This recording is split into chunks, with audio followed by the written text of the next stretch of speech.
hear something, Peggy? Huh? Hear what? I thought I heard someone yelling, or, I don't know, a howl. Forrest, is this a joke? No, I almost swore I heard something. Oh, and here I was thinking you'd finally started to ease up. You probably just heard some cats outside. Cats? You know, 4 legs, whiskers, tails, not dogs. I know what a cat is. But I mean, does Gallows Creek have a stray cat problem or something? Not since the rats moved in. Anyway, you ready to do the pre-flight checks? Seriously? Do we have to do these checks every time? And do you have to call them that? Reggie pays us to check the equipment before each show, and he pays us to call it a pre-flight check. But if you're sure you don't want to... All right, fine. Let's get through this. Alrighty, this is your captain speaking. Really? Come on, let's have a bit of fun with it for once. Buckle in, folks. We're about to hit some tubulance. Let's start with record playing. Okay. Grab a record, stick it on the player, and hit play. Easy.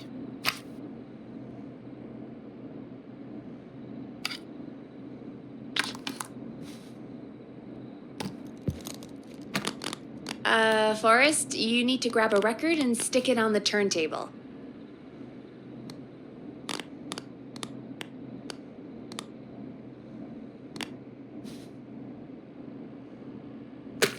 The record box is on the left, and the record player is on the right. Pick a record and stick it on the turntable. Then hit play. Got it. Great! Now turn it off. All right, up next, phone line buttons. Your captain will be waiting to take your call on line 1.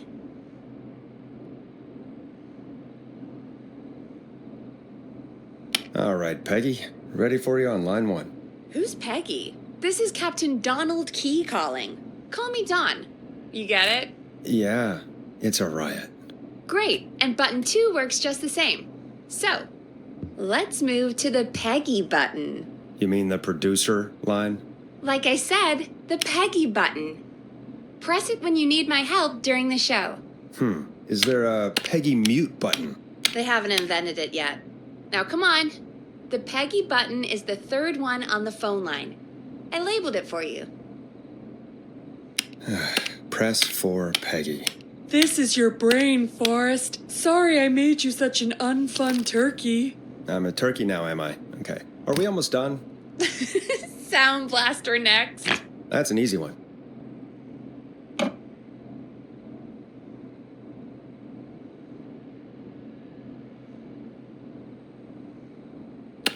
Sound Blaster, front of the desk to the right. There we go. Always good for a cheap laugh. All right, we're almost done. Just the volume sliders left. These should let you affect pretty much everything. But let's test it with a record. Play a record and change the volume with the music slider. All right. Seems to be all working. We done, Captain? We sure are. Coming in for landing. Local time? Should not encourage you. I knew you had a fun side. It's my fun side that gets me in trouble. Now, let's get the show started. After your introduction, our first segment is Guess That Scream. I thought that was a joke. Nope, and don't blame me for this one. It's Reggie all the way, and he demands we do it tonight. Okay, you're live in 3, 2... 189.16. Good evening, Gallows Creek. This is your host, Forrest Nash, and you're listening to 189.16, The Scream. Before we start taking your calls tonight on Gallows Creek's only late-night phone-in talk show, I need to let you know about a special competition we have for you this evening. Guess That Scream. This is actually one of the station manager's better ideas. Here's how it works. I'm gonna play you a scream, then you call and guess that scream. We need you to guess why they're screaming. Did they stub their toe, saw off a finger, or discover the corpse of a loved one? That's good. Now, Forrest, hit them with the tape. We'll play that scream in just a second. Listen close, and then call in to guess that scream. Peggy, what do you mean, play the tape? I used to have a tape guy do that for me. You're not in Chicago anymore, Forrest. Here in Gallows Creek, you get to be your own tape guy. Come on, I gave it to you yesterday. Forrest, you do have the tape right. You knew we were doing this tonight. Peggy, let's be real. Guess that scream is a terrible idea. No, I don't have the tape. It may be a stupid idea, but that doesn't mean it can't be fun. We're going to need a scream tonight, Forrest. And you're the one at the mic, so...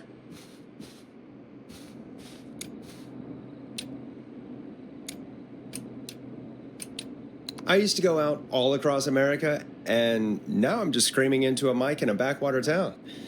Jesus. Come on, Forrest, just do it. That's enough dead air already. Just think of a scream and let it rip. Oh, God. Sorry about that. I'm back. Had to step away there for a second.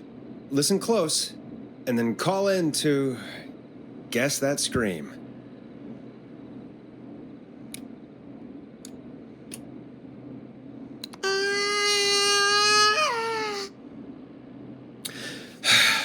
Well, folks, there you have it. Call in with your guesses, and if you get it right, you could win 2 tickets to the amazing Maze and 1 free fried dough. Fried dough?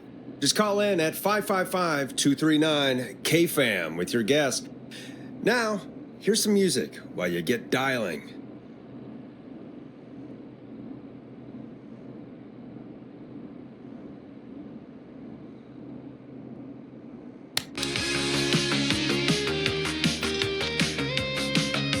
It's funky, it's groovy, it's Stab in the Twilight by Knife and Easy. Oh, God, Forrest, that was amazing. Thanks. I can't wait to hear what people think that was. How the hell did I get into this mess? Lighten up, Forrest. That's going to be the highlight of my week.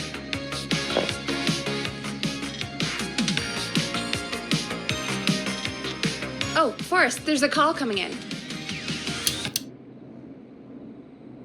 Welcome to 189.16, The Scream. Caller, you're talking to Forrest Nash. What's going on with you tonight? Forrest, thank God I made it through. My name is Leslie Harper. I'm the 911 operator and police dispatcher for Gallows Creek. Welcome to the show, Leslie. Are you calling in to guess that scream? As a 911 operator, I bet you may have an educated guess. What? No! Look, I found a body and I need your help. 911 is calling me to report a body. Interesting setup. All right, I'll bite. What's the punchline then? Forrest, I recognize her voice. I'm pretty sure that actually is our 911 operator. I think this is real. Peggy, I'm not going to be happy if this is a prank. I don't do prank segments on my shows. It's in my contract. Forrest, I really don't think this is a prank. Leslie, if you're telling the truth, you should report this to the sheriff. What was his name? Sheriff Andrews or whatever? I'm at the sheriff's office right now. Wait, what? Sheriff Matthews is dead. What? Sheriff Matthews is dead? I couldn't get any response from the department. That's never happened before, so I came to the station and I found him. Oh, God, poor Sheriff Matthews. Do you know what happened to him? Someone got him. Someone got up very close and I really don't want to say what they did to him. Did he fight back? I don't know. I think he tried. He's surrounded by bullet casings. I think he tried to shoot at whoever it was, but... I don't understand. Where are the other officers? Do they know? Have they secured the scene or whatever cops are supposed to do? No, I checked everywhere. Deputy Martinez is here, but she's knocked out, tied up, and locked in a holding cell. I called you right after I found her. God, Wait. Please don't tell me that this hick town only has 2 cops. Don't be ridiculous. We have 3. But Officer Gunderson is on leave in Cancun. Leslie, do you have any idea who could have done this? Not a clue. I didn't see anything on my way over. Leslie, you need to call over to Henderson or Quiet Ridge. They need to send someone over from their department. I tried, but I can't call anything but local numbers. Something's wrong. I'll have to go there myself, let them know what's going on, and bring help back with me. But if you leave while there's a murderer on the loose, who's gonna man the emergency line? That's why I called. Forrest, I've routed all 911 calls to come in to you.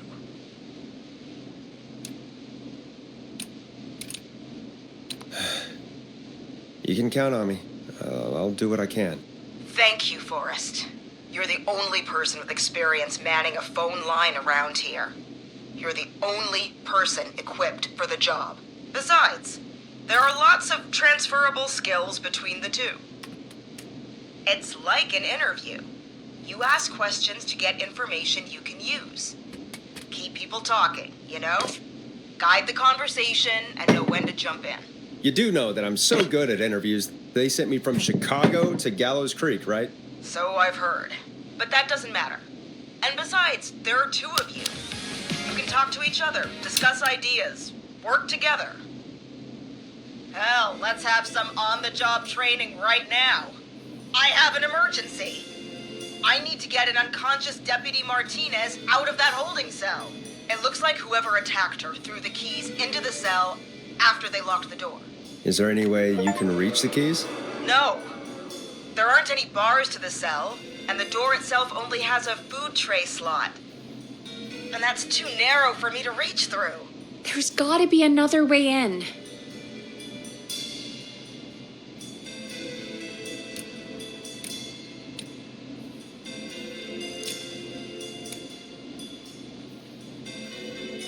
There's gotta be another set of keys somewhere in that office. Those can't be the only ones. Of course. Yes, there must be another set. Where might another set be? Maybe Sheriff Matthews had a set of keys on him when he... You know. I couldn't see any at a glance, but I didn't really look up close. 1 second. Oh, I think I might be sick. Sorry, Sheriff. I'm just gonna turn you over and... Oh. Please don't stare at me. Oh, wait. That might be them. I think I got the cell keys. Looks like Sheriff Matthews might have saved his deputy. Do the keys work? They do. Give me a minute to untie Deputy Martinez. I'll be right back. So far, so good, I suppose. How are you feeling, Forrest?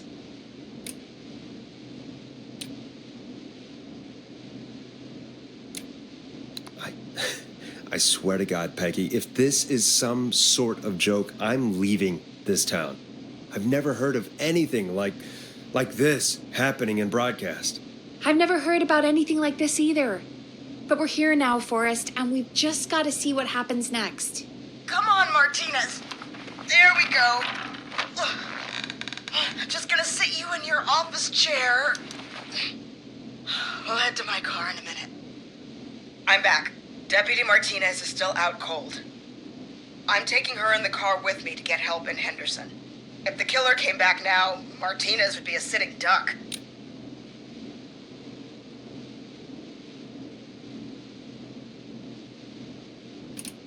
That's a good idea. We don't want to take any risks right now. Thank you, Forrest. You and Peggy just worked together like you did earlier. You can do this. Now I'll be back as soon as What? My car! My car is on fire! What do you mean it's on fire? How the hell? Did it just go up in smoke? What happened? Wait. What? No way. This can't... Oh, Forrest, we have big trouble. What's happening? What's that noise? It sounds like whistling? Whistling? It can't be. Oh my God. I can see him, but he's dead, right? right? But that mask, how the hell is he? Who, Leslie? Who? The Whistling Man. The Whistling Man? Who's the Whistling Man? He was a serial killer back in the 50s, wore that mask. But he's dead. What the hell? Oh, God. Do you think he attacked Sheriff Matthews and Deputy Martinez? He's coming this way. Leslie, stay inside and lock the doors. Right. Shit, we need a new plan. My car is torched. We need to think. There should be police cruisers at the sheriff's office, right? Like, you should take one of those. Yeah, that could work. Let me check if Martinez has any, just reach into your pocket there, Deputy, and... Yes, got him. Keys for Squad Car 3. I saw that parked out front when I got here. Nice one, Forrest. Good thinking. But, wait. How am I supposed to get us to the car? The Whistling Man is right there. Deputy Martinez surely carries a gun, right? Could you use that? Deputy Martinez's gun is missing. I guess the Whistling Man must have done something with it. The sheriff must have a gun, right? Can you see it? There was a gun next to him. Let me grab it. Shit. It's empty. He must have emptied it trying to defend himself.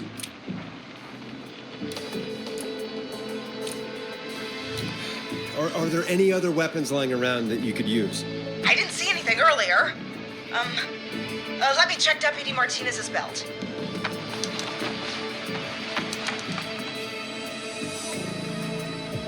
All right. It looks like the Whistling Man left her with a baton, pepper spray, and taser.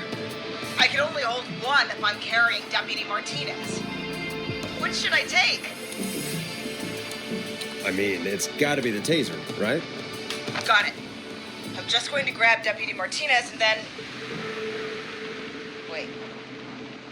Do you hear that? No, I can't hear anything. Exactly. It's gone quiet. No more knocking.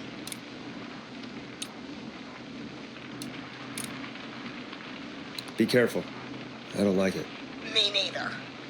But it's an opening, and I've got to take it. Okay, Deputy Martinez, if you can hear me, it's time to move. Just lean on me. Yep. There you go. Are you sure about this, Leslie? No time like the present, right? So, here we go. Again, you're hooked into dispatch now, so I should be able to radio you when I reach the car. If I reach it. Speak to you soon. Good luck, Leslie. That's one brave woman. God, I hope she makes it through this. You know, I've got to say, this really wasn't what I expected when I came into work today. Well, they always say you have to be ready for everything in live radio. Oh, I think we've got Leslie back on the line. I'm putting the call through. Hello? Forrest? Peggy? This is Leslie. Are you there? Over. We're here, Leslie. So I guess you made it to the car then. Over? Sorry about the CB chat. Old habit. But yes, we made it to the car. Deputy Martinez is in the passenger seat, still out cold. I don't see the Whistling Man anywhere, and I don't plan to wait for him. So I'm going to get us moving. Jesus! God damn it! Get back! Get away from her! Leslie, what's happening? The whistling! No! Get off her, you son of a bitch! Yeah! Take that! Leslie, drive! Don't worry, Deputy Martinez. We're out of here. Leslie, are you two okay? Did you get away, or... Forrest, that taser? Definitely the right call. Oh my God, I can't believe we escaped. Well done, Leslie. You saved a life. Just another day for you. Oh my God, yeah. But let me tell you, I prefer doing it from your side of the phone. Leslie, how long do you think it's going to take to get help? Gallows Creek isn't Nowheresville, but it's pretty damn close. It's going to take a while, maybe 2-3 hours each way. Slightly less if I put my foot down.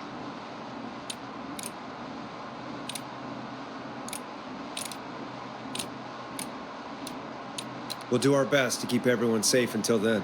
Thank you. Just do what you did just now, and Gallows Creek is going to be okay. Anyway, once I'm in...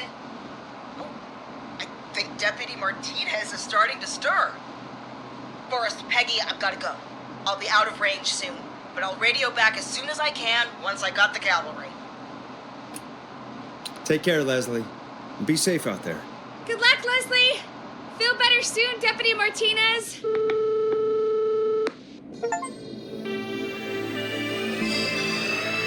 Folks, you heard it here. We've got a killer on the streets of Gallows Creek tonight. Please make sure to stay safe. And Leslie, we're counting on you. We're going to get back to the show, meanwhile. If you have anything on your mind or have any information about this Whistling Man character, then give us a call. We'll talk here on 189.16, The Scream. For now, here's another hit record for you all to enjoy.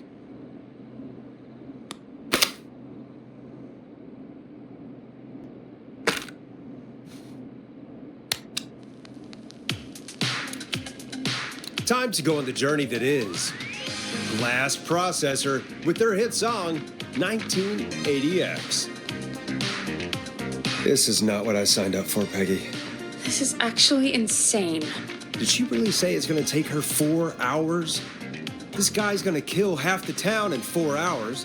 Forrest, that's not helpful. I know, I just... Who is this Whistling Man character anyway? He was a serial killer back in the 50s. Edward Marshall Mooney. Went around in a freaky mask, whistling, and killed about a dozen folks in Gallows Creek. No reason for it. No motive. He just did.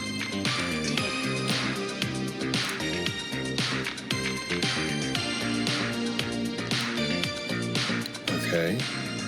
What happened to him? Well, police chased him up to Ellis Point one night.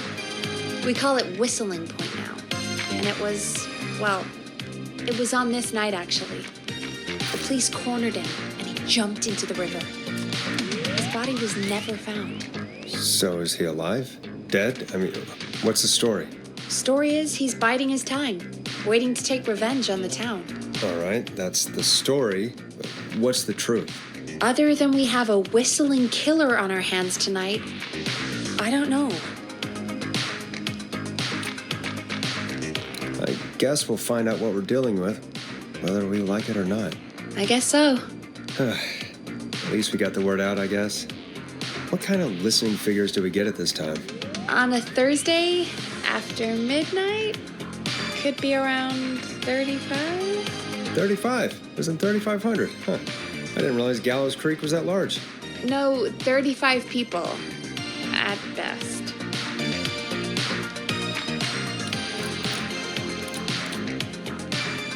$35 at best. 35, yeah. It's a school night. And what's the population of Gallows Creek? I don't know exactly. A little over 1,000? Oh. How many did you get before? You know. Before my career exploded and I ended up on a midnight hour talk show in the town of 1,000 people? Yeah, before that. Around 5 for most shows on the low end. Big gas could pump that up to 10, 15, easy. 5,000 on the low end? Who can only dream of that? 5 million. Million? Yeah, sometimes that's just the way it goes. At least the Whistling Man hasn't killed me yet, I guess. Yeah, I guess we're gonna learn a lot about perspective tonight, huh? Oh, we have a call coming in.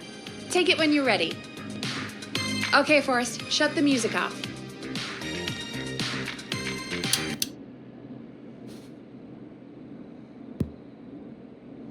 Hello, caller. You're live on 189.16, The Scream.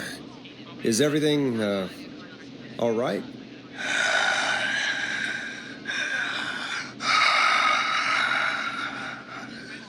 Okay, who is this? Are you, hello? Hello?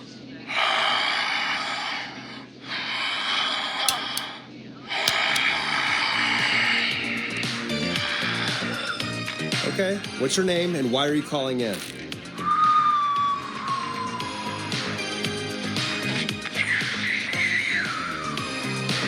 You know my name. I've come back from the dead to kill again. No one's safe.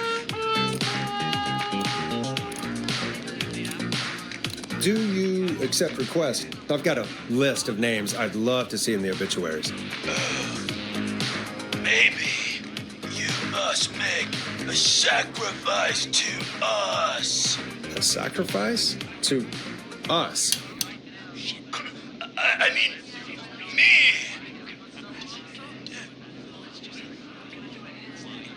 We want cheese-dusted pretzels. I want cheese-dusted pretzels. Or I'll cut your face off. Goddamn kids. I'm cutting them off.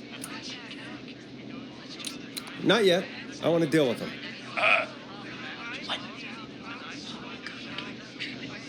We also want a mega gulp. Okay, so cheese-dusted pretzels and a mega gulp behind the gas station. You got it, whistling man. A wise choice. See you soon, Boris Nash. Needless to say, I won't actually be going out to the gas station to buy anything for these kids, and none of you should be going out tonight either. We've got an actual killer out there. Anyway, this next one's dedicated to all of you staying inside with your doors and windows locked.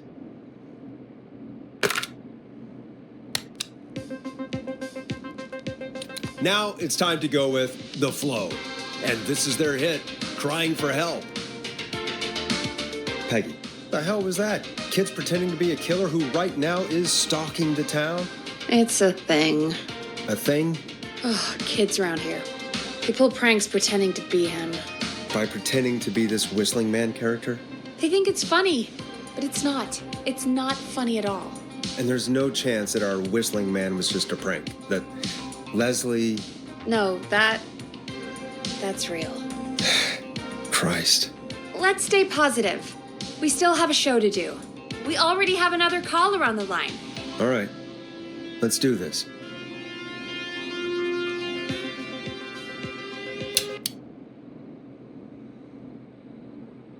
Hello, caller. You're live on the Scream with me, Forrest Nash.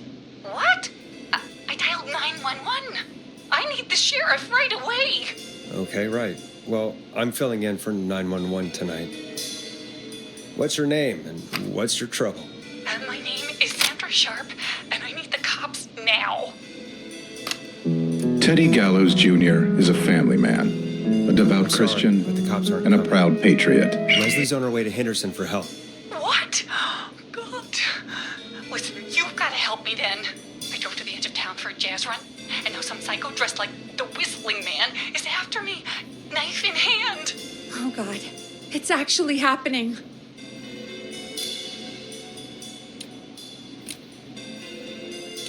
I'm sorry, but you really picked a bad night to go out for a run. I know that now, baby. That's why I jazz ran back to my car. But I dropped my keys somewhere along the way. I never locked the door, so I've got a place to hide, but I can't get moving.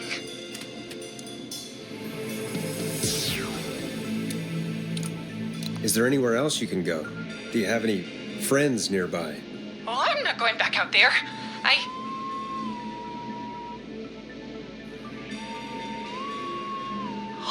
Oh, shoot. Oh, he's back.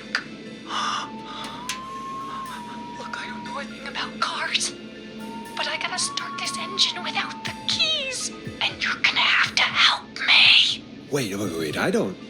If it helps, I've got a tool toolkit buried beneath my spare sweatbands. I'll call you back when I find it. You're listening to 189.16, The Scream.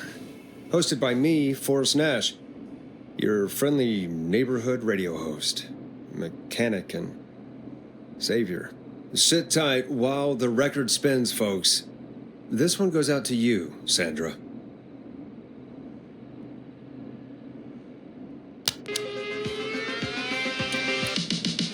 Hope you enjoy this one as much as I do. Doesn't the station have a show about cars? The Tamora twins or something? Timberline twins talk motors. Yeah. You know they're not even brothers. Really? They look the same, though. I know, but they're not even related. It's weird. I asked them about it once, and they got really sweaty and defensive. Anyway, go see what you can find. The offices are out the door and down the hall.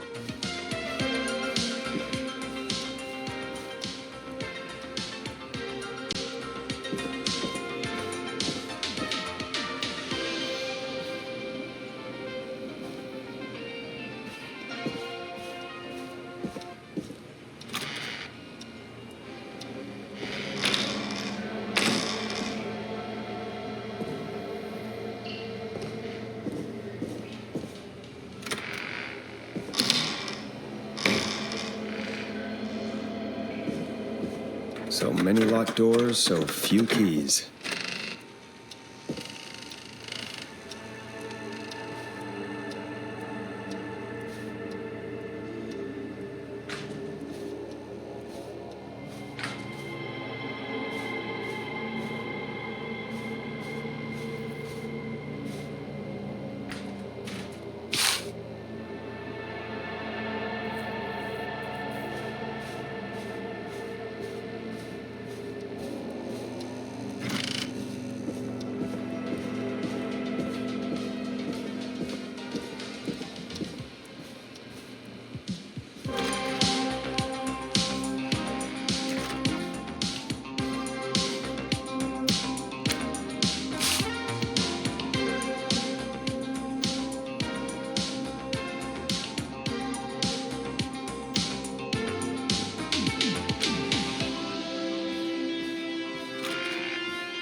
This has to be important.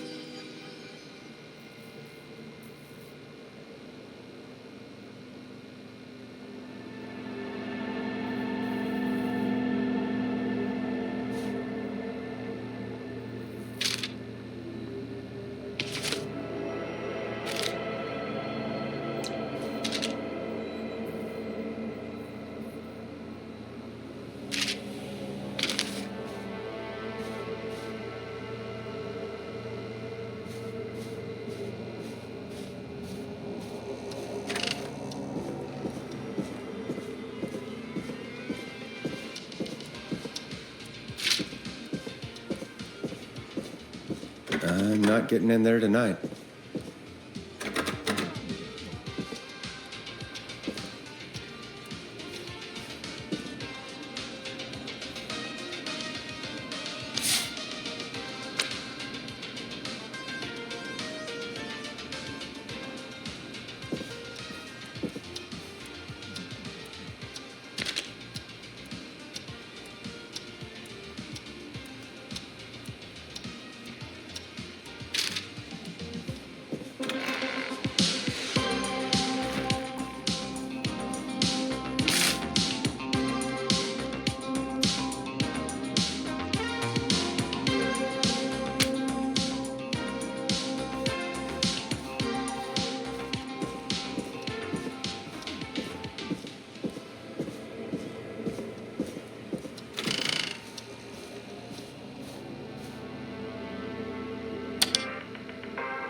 This looks useful.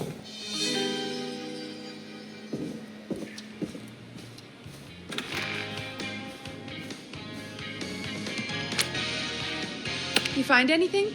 Yeah, I found a magazine about hot wiring cars. Well, that sounds perfect. Time to turn the music off.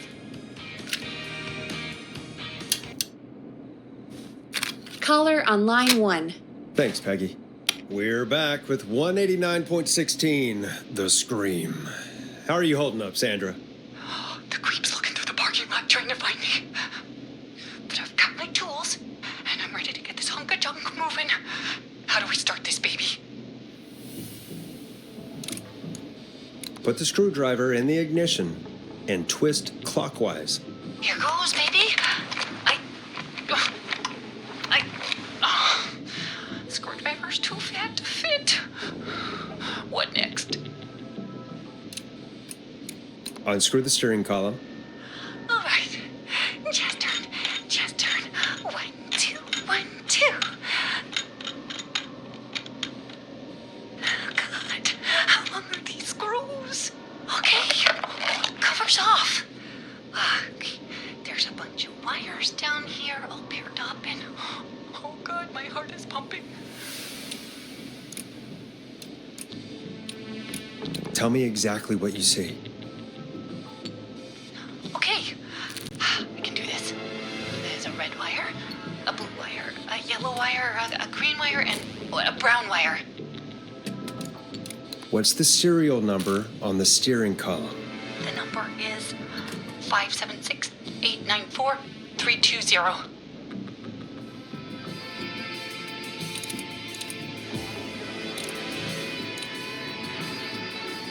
Strip and twist together the red and yellow wires. All right, we take the red and the yellow, and we twist, and we turn. Oh, perfect. I also see pink and purple wire. What next?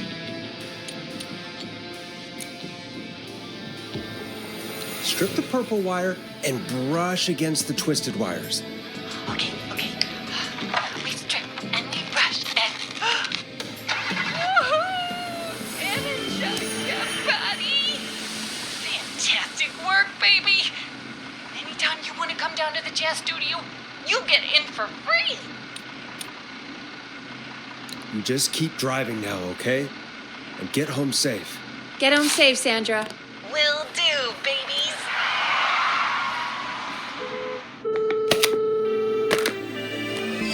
We did it, Forrest! We sure did. Here comes another hit track that we're excited to share with you. And remember, if you're also having car troubles, then tune in to Timberline Twins Talk Motors here on 189.16, Monday to Friday at 5. Take it away, Forrest. I still can't believe this is happening. Right? Like Gallows Creek didn't already have enough to worry about? What do you mean?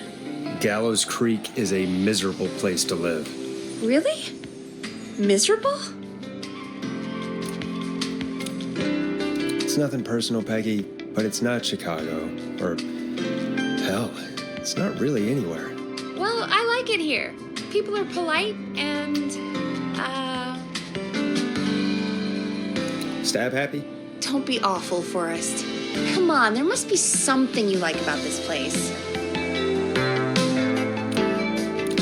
I guess some folks have been okay. You're not terrible, after a while. Not terrible after a while? High praise coming from Forrest Nash. You know what I mean, Peggy. I do. It's Forrest Nash for I think you're swell. Anyway, I hope the killer is done for the night and that Leslie gets back soon. Me too. Can we at least call off that stupid Guess the Scream contest now? Yeah, that'd probably be a good idea.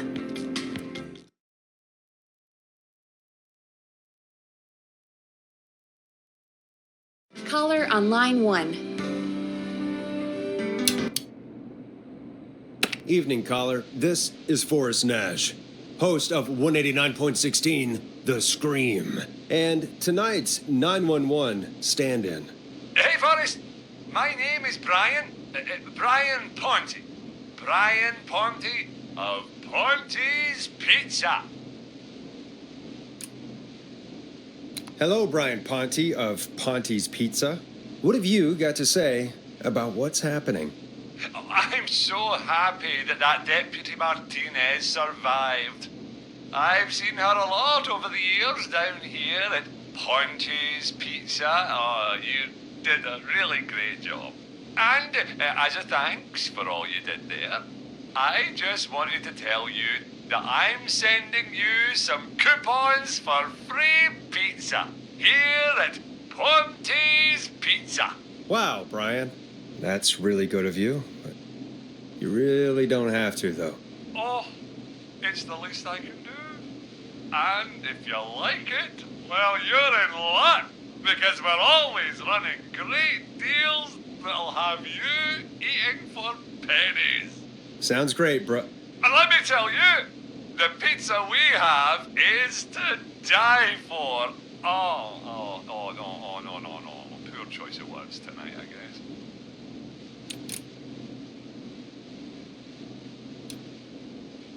That was pretty tasteless, I have to say.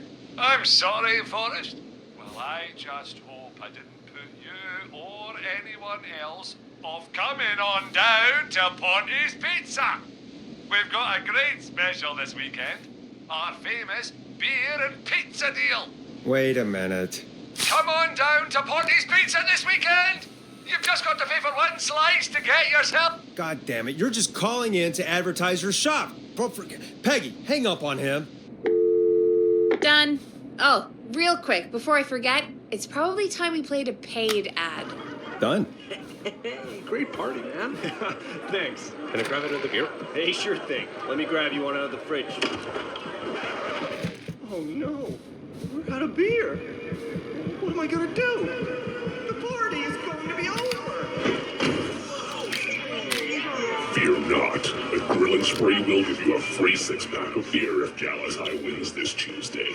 Say what? That's right. Order a meal deal from us and you'll get a free six-pack of beer if Gallows High wins. Free six-pack? Righteous. You heard me. 6 beers if Gallows High wins. Sounds like you've already had enough beers. I hope we murder them. Me too, Billy. Me too. Come on down to Grilling Spree or call 555-749-8335. We've got barbecue you'll die for. Yeah. Hey, Forrest, do you know what the Grill Reaper's favorite grilling spree order is? I have a feeling you're going to tell me. Spare ribs. Just get me back on the air. And we're back. We got a caller. You know what to do. Welcome to The Scream with me, Forrest Nash. Yeah, Leslie. This is Maurice Russell from the Gallows Reporter. I'm at the office. This guy just broke in downstairs. Wait. Forrest Nash? I want to speak to 911. Put Leslie on. What? God, another one? I am 911, at least for tonight, anyway. Damn it, son. I don't care who you are. Just put me on with Sheriff Matthews. Sheriff Matthews is dead. Dead? What happened? Did you witness the incident? Are you willing to do an interview for the reporter? I can cite you as an anonymous source, if that's a concern. We're live on the air. Anything we say can and will be broadcast. Live on? Damn it. All right. There's obviously a lot more going on than I know. Yeah, there's a lot happening tonight. You said someone broke in. That's nothing to get worked up about. Some idiot kid just broke in, dressed as the Whistling Man. Teens. They get worse every year. This punk wasn't even a disappointing twinkle in his daddy's eye when Edward Marshall Mooney stalked the town. But I was there. I covered it. Maurice, I don't know what's going on, but he's back. The Whistling Man is back. Don't be an ass, Nash. Every year this happens. They think it's funny. Not a big deal, old man. But they didn't live through the terror 30 years ago. Anyway, I know for a fact, Edward Marshall Mooney is dead. I don't know who I'm looking at on the security monitor. But if he killed Sheriff Matthews... Where are you now? I'm in the boardroom, upstairs. We got security cameras all around the building. You can watch them on any TV set here. And there's a set in the boardroom. Maurice, is there any way you can get out of there? I sure as shit hope so, kid. But I'm not sure how I'm going to do it. That crash you heard was him tipping over my filing cabinets. He's blocking the stairs. I'm guessing the stairs are the only way out? That's right. And it would take me a good few minutes to move those cabinets. We need to do something. But what? All we can do from here is... Forrest, I think I've got it. Why don't we call the killer? They'd have a bunch of phones set up across the office, right? In different rooms, with different extensions? So we call one of them. Draw the killer away. Buy Maurice time. That could work. Exactly. It's worth a shot. I can hear you, you know. The son of a bitch hasn't killed me yet. Yeah, sorry, Maurice. Peggy and I were just trying to figure out... You realize how stupid that plan sounds, right? For that to be successful, you're gonna need every phone extension, plus a plan of the entire office floor, all delivered while the killer is en route. I've got it. And thank God I've always been cool under pressure. Don't go anywhere.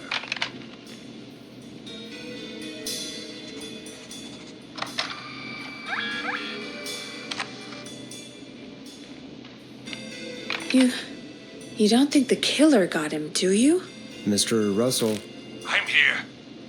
The freak's going to be here any second, too. Go check your fax machine. Don't let me down.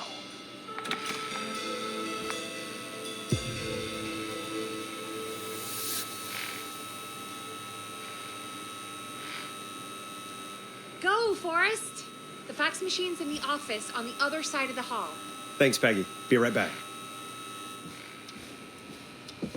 Okay. Go to the office on the other end of the hall.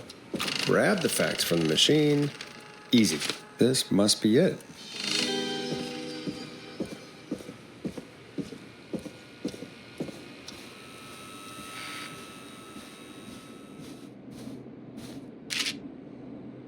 Hey, did you get the fax? Yes, I have. Mr. Russell, you still with us? I am. You get my fax? Yeah, I got it right here. Good. I knew you could at least manage that.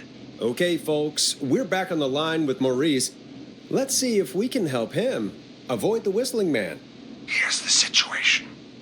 The Whistling Man searched every room in the hall leading up to the boardroom. And now he's in the office next door.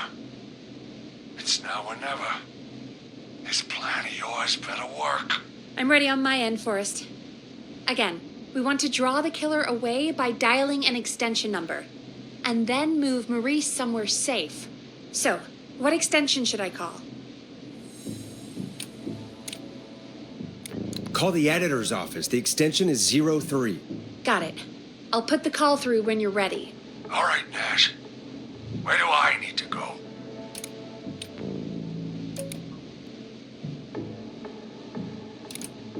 You're moving to the archives.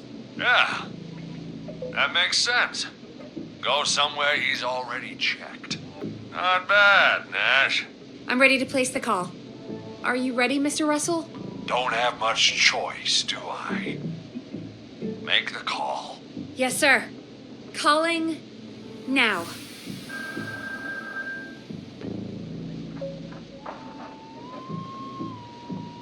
I can't believe it. He's actually heading to my office. Don't worry, Maurice. You can thank me when you're safely home. Thank you? It's your producer I'll be crediting if I make it through this. The coast is clear. I'm shutting off the TV so he won't see me on the security cameras. Then, making my move. I'll call when I get there. Do you think he'll make it okay? I'm sure he'll be fine. But now, what do? We gotta find some way for him to get past that barricade. What do you mean? I don't think calling the Whistling Man is gonna buy Maurice enough time to move those cabinets. We gotta think of something else. Yeah. Maybe we could... Oh! Call incoming. You ready?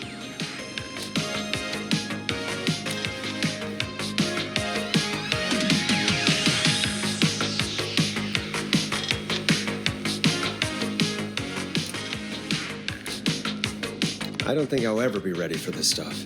Don't worry, Forrest. You've got this. I've got Mr. Russell on the line.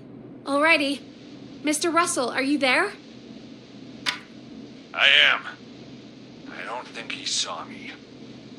I've got to give you credit for that, but I'm not out of the woods yet. Right. Let's review where we are. So, the only way out is by the stairs, which the Whistling Man has blocked with furniture. Exactly. I can move the furniture out of the way, but not quickly or quietly. Could you lock him in a room? That'd probably buy you time enough, right? Maybe. But the damn fire regulations say every door in the office has to unlock from the inside. He'd be able to get out just as soon as... Wait. No. I got it. The secret archive through my office, where we keep our most sensitive records. Ooh, a secret archive? Reggie would love that. What have you got back there? Juicy secrets about outer space? Ah, I didn't know you were into conspiracies, Peggy. I may have borrowed a few tapes from our manager's office. He has quite the collection. Will you two chatterboxes pipe down? I've got it all figured out. The secret archive. There's no lock on the inside of that room, only the outside. You can't break out. If we can get him in there, and I lock him in... We can catch the son of a gun. Exactly. Oh my God, Forrest, we might be able to end the nightmare right here. So should I call the secret archive then? You can't. The archive is a room for secrets, not gossip. So we don't have a phone in there. Oh, we're gonna need to change it up then. Any ideas, Forrest? Maybe we could use a radio. There's no radio in the secret archives. Are there no radios at your offices? I don't have one in my office, but... What is it? Our sports reporter, Hopkins. He has a little portable radio he never turns off when he's here. I'm glad you got a radio fan there. Does he listen to 189.16, The Scream? Gallows Creek's best and only late-night call-in show. Jesus, Nash. I'd expect that level of self-advertisement from Brian Ponte, not you. Don't be a Ponte, Forrest. That's low. Will you idiots focus now? His portable radio should still be here. It should be here in the archives, actually. Let me just take a peek around. Great job, Forrest. Looks like you picked the perfect place. Yep. That was 100% just me thinking ahead. Exactly as planned. I found the radio. It's right where I thought it would be. It's all coming together. I'm just going to turn it on quickly, make sure it's still got some juice. Maurice, turn the volume down. We don't want that thing blasting just yet. Yeah, I knew that, Nash. I was just doing that when you yelled at me. The radio works. If I make it out alive, Hopkins might just get that day off he wanted. He's earned it. Let's do it for Hopkins, Forrest. Wait. Ah, God damn it. If I can't have this stupid thing turned up, how am I supposed to draw the killer? I can't be in the room when it's on, or I'm dead. You just... Oh, that's a good point. But wait, we're the radio. We can just be quiet until you're ready. If you can do that, then... Yeah, sure. 189.16. Now, even when I know something for a fact, I like to double check. But after your earlier self-advertisement, Nash, I don't think that's necessary. I've got the radio on silent, but I'm tuned in. Now, I just need to get to my office. Sounds like we need to make another call, Forrest. Where should we send the killer?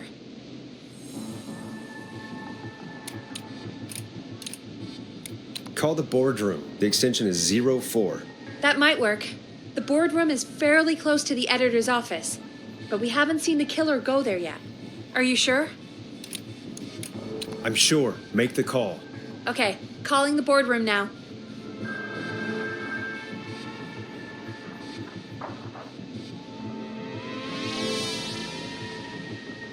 He's on the move. I'll call you guys from my office in a second. Looks like we're almost through this nightmare. Any idea what you'll say to draw the killer in? I'm gonna do my best impersonation of Maurice. I think that'll draw the killer in. What's your Mr. Russell impression? I think I gave that masked freak the slip.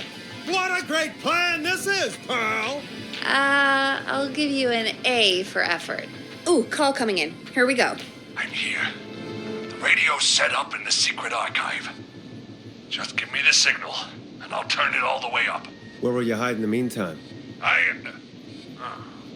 Good question. It's under my desk, but you can see under it. I've got a big cabinet, but that'll take me a second to get into. Anywhere else? Not really. There's the secret archive itself, but that's where the killer's going. I could try the cubicles, but they're pretty far away. Your judgment has kept me alive so far, Nash. What do you reckon? Hide in your cabinet. All right. Well, this is it. I'm going to go turn the radio up to full blast now. Don't say anything until I've had time to hide. You got it? We know the plan. You can trust us. Here we go.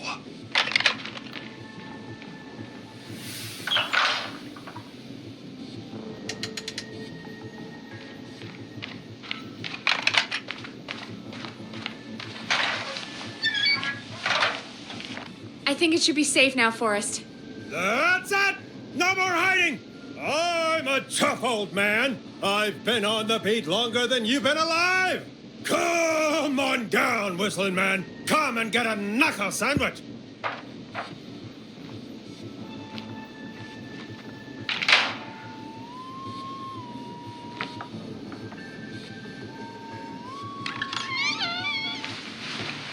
Listeners, this is Forrest Nash of 189.16, The Scream. And if you've just tuned in... See you in hell, kid!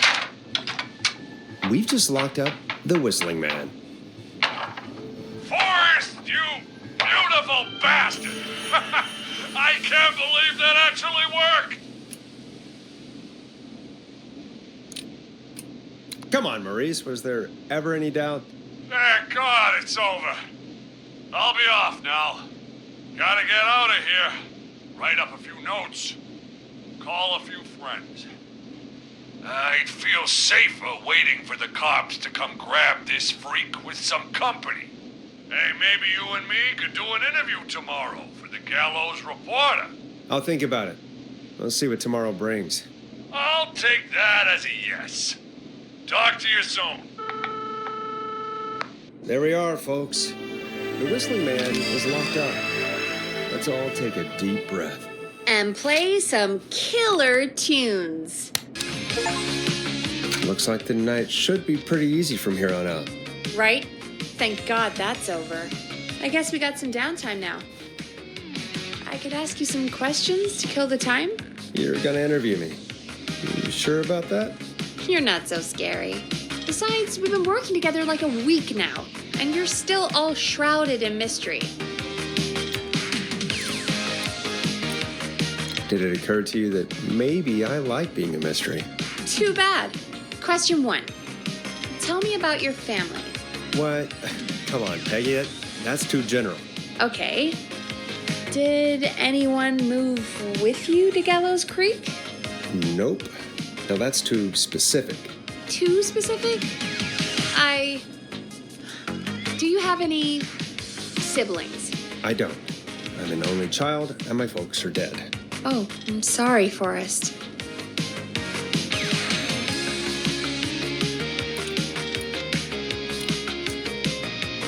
It's okay, Peggy. That's how it goes. Anyway, what about you? Any siblings? Your mom and pop still around? I thought I was asking the questions. You are. I'm just making conversation now. Oh. Well, my folks went the same way as yours.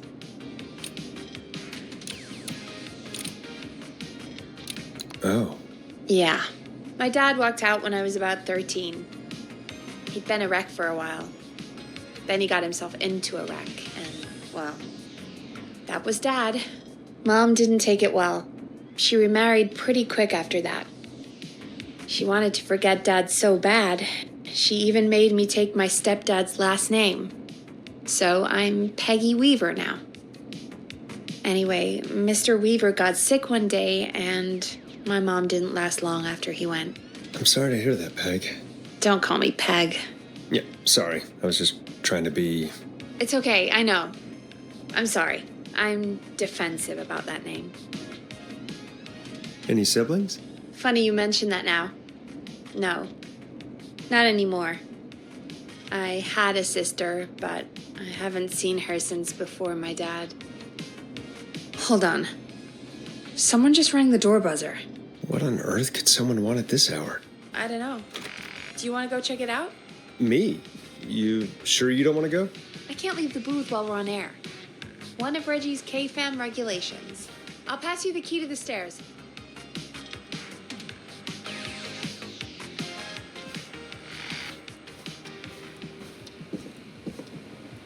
Okay, down to the first floor, then check the door.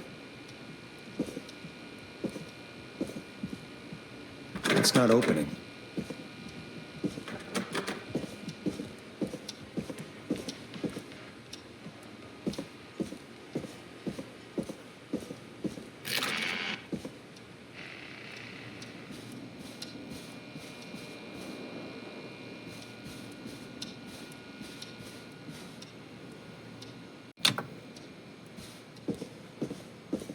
A tape.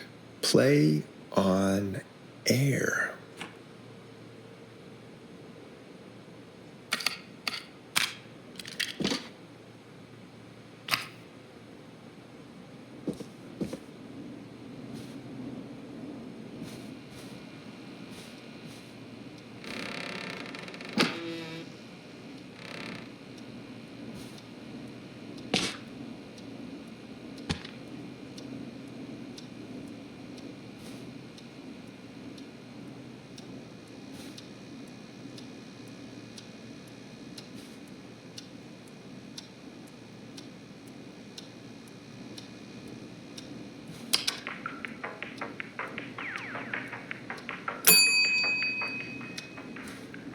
I need a key to get in there.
Nice. New music to play.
Who was there?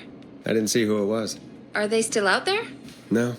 They left as soon as I went down there. They pushed a cassette through the door. It says, "Play me on air." All right. Well, turn the music off and play it.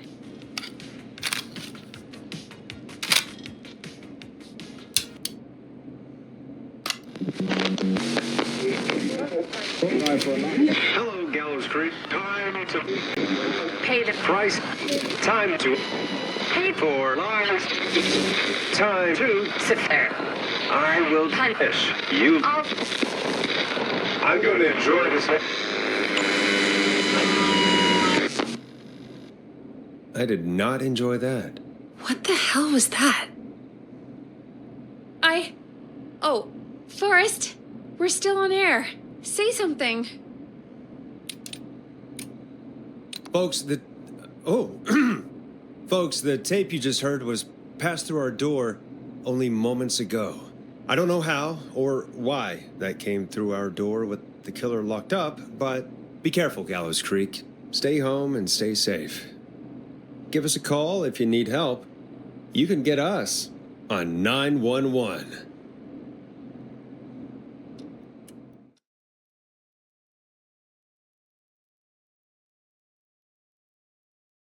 Hey, we had a call come in.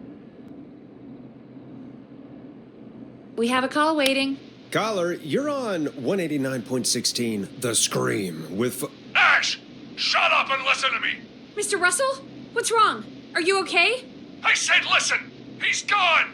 The whistling man is gone!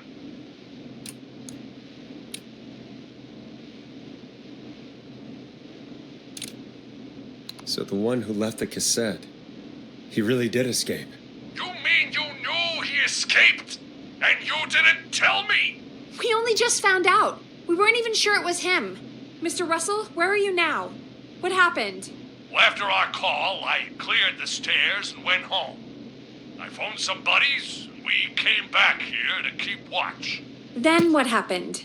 I'm getting to that. We came back here. Door was shut, just as I left it. We had a couple of drinks, and, well, There was a bunch of us and we were all armed. They thought we could teach the freak a lesson before the cops got him. Did you let him escape? Of course we didn't. I demand you retract that accusation.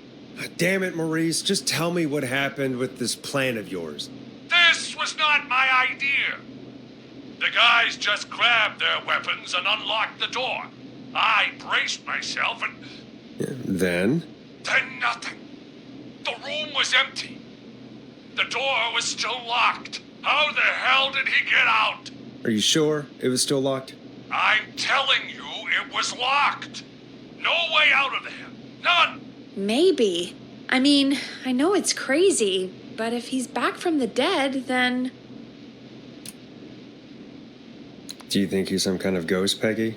It would explain things. I mean, how do we know he's not? Mooney, there's no way. Whoa, did you say something, Maurice? Baloney. I said baloney. Look, I don't want anything more to do with this. I'm clearing out of Dodge. And I recommend you and everyone listening do the same. He seems really spooked. Wouldn't you be if you got attacked by a serial killer who turned out to be a demonic spirit? He's not a demon, Peggy. Yeah, you're probably right. But what do we do now?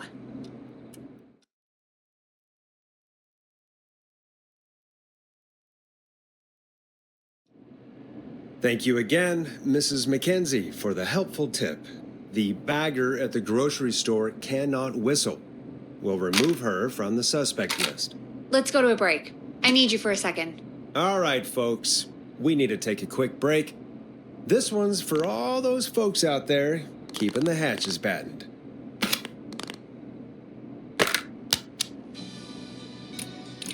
You're gonna love this next track. All right, Peggy, what's up? I pushed a cassette under my door. Go play it.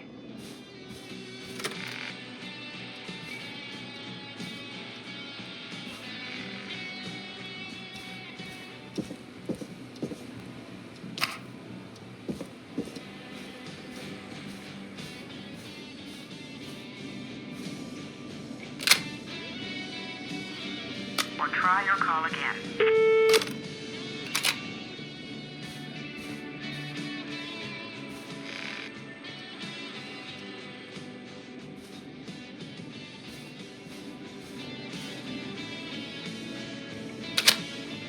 Or try your call again. Straight to voicemail? My God. Are there any professionals at KFAM? This is Gina Franklin. I'm calling because your backwater station has not honored our agreement.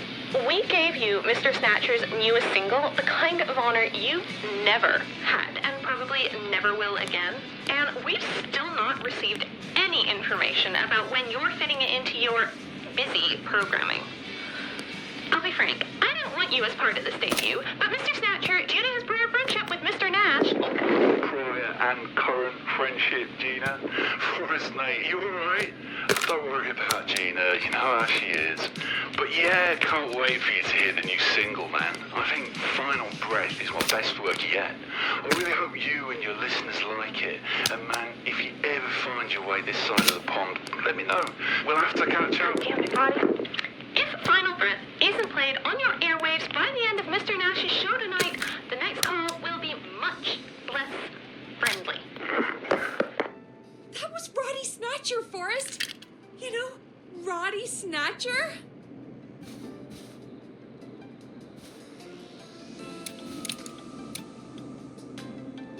Are you a big fan of Roddy? I love Roddy. I Will Always Find You was my song. I wish we still had it in rotation. Oh my God, I can't believe you know Roddy Snatcher. And I can't believe you didn't tell me he sent you his new single. We have to play Final Breath. Where is it? I found it earlier, hidden away at reception. Ugh, why didn't Barbara say anything? I mean, well, if that fiasco last Friday about the missing Knife and Easy track is any indication, folks at KFAM aren't against hoarding station music for personal use. I think we're still missing a few tracks, actually. Well, we have it now. Let's put it on. Gallows Creek. I'm pleased to say we're in for a much-needed treat. Up next, courtesy of the British sensation himself, is a track you won't hear everywhere. Here's Final Breath by Roddy Snatcher. Wow. God, Roddy's the best. And more importantly, we should be safe from the worst of Gina Franklin.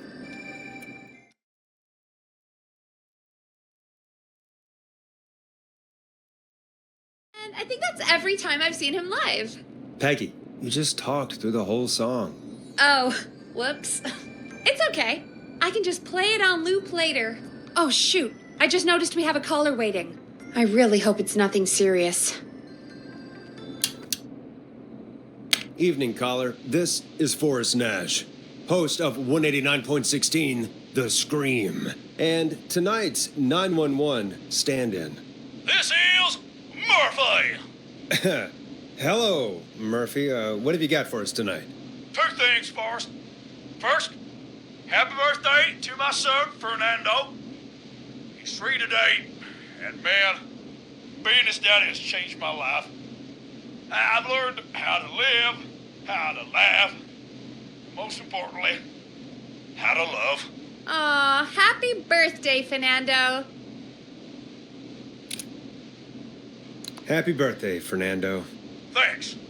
And now, my other thing. I'm putting the word out to this so-called killer. You think you're tough, huh? Big man with a big knife, huh? Prove it. Come face me, a true warrior, at the Gallows Waste Disposal Plant. And guess what?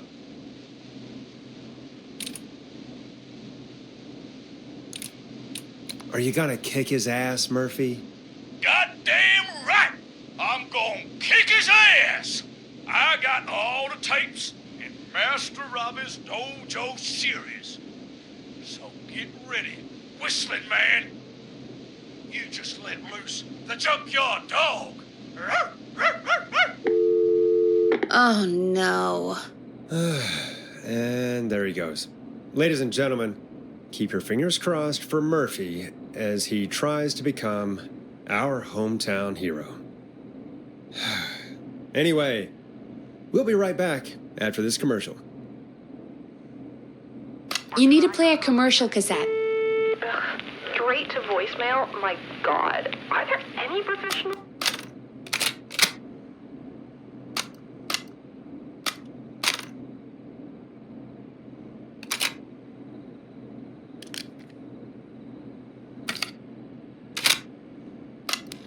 Teddy Gallows Jr. is a family man, a devout Christian, and a proud patriot. Teddy Gallows Jr. is Gallows Creek. Like his father and all his fathers before him, Teddy Gallows Jr. has worked hard to create jobs, improve infrastructure, and make Gallows Creek a good place to raise a family. Unlike current mayor Linda Cartwright, Teddy Gallows Jr. lives in Gallows Creek. He's our neighbor, and he stands with our neighbors. Like Sheriff Matthews, who, after years of keeping the peace, Mayor Cartwright is trying to force into early retirement. Teddy Gallows Jr. doesn't believe in keeping a good man out of a job. Teddy Gallows Jr. believes in the American dream. Does Linda Cartwright? Help Teddy Gallows Jr. keep Gallows Creek a good American town. Help him become mayor. Take a swing for Gallows Creek. Vote for Teddy Gallows Jr. My name is Teddy Gallows Jr., and I approve this message. God, what a jackass. 100% grade A asshole. Linda Cartwright isn't super herself, but she's not... Yeah, we don't have any more of those ads to air tonight, do we? No, just the one. Good. I have to ask, though, take a swing for Gallows Creek? He set the home run record for Gallows Creek High. Of course he's one of those guys. Yep, he played lots of sports back in the day, and he never lets anyone forget it. Right. Let's just get back to the show. Well, folks, hearing that reminds me that every vote matters.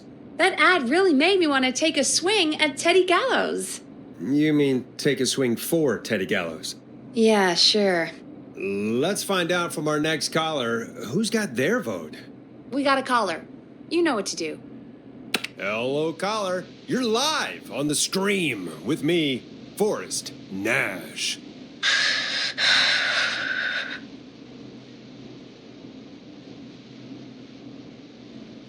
Who's there?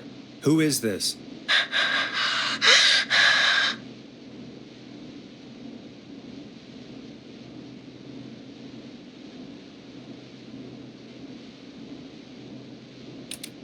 Are you okay? Do you need help?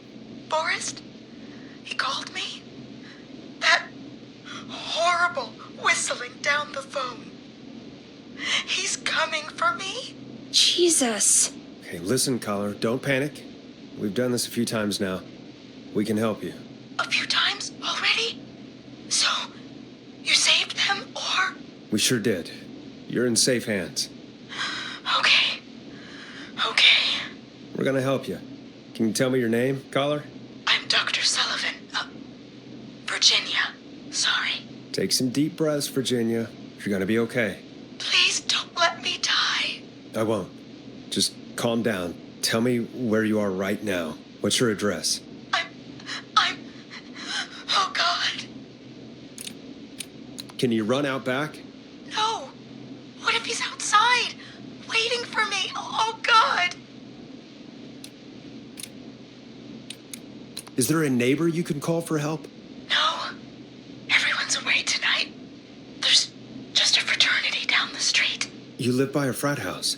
Yes, they're having a party. Had takeout coming in all night. Lawn covered in beer cans. They're getting wasted. And I'm about to get... Oh, God. Virginia, what's the name of the frat? It's... Oh, God. I can't think. I can't... Any idea what the frat might be, Peggy? If I knew where she was, I might know, but... Wait, the takeout! If we can get takeout to the frat, we can get a message to them to go and help. Virginia, who did they order takeout from? I don't know. Come on, Virginia. Try to remember. I can't do this. Well, folks, seems like our Virginia hung up. While we try to figure out what takeout to order, here's some music for your own midnight snacks.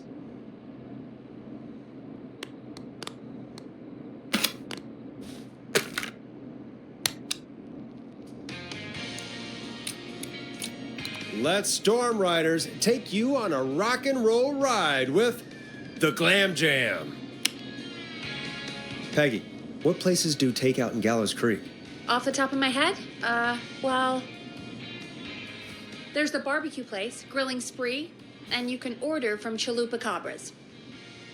Oh, and of course we have Ponte's Pizza. That's it, I think.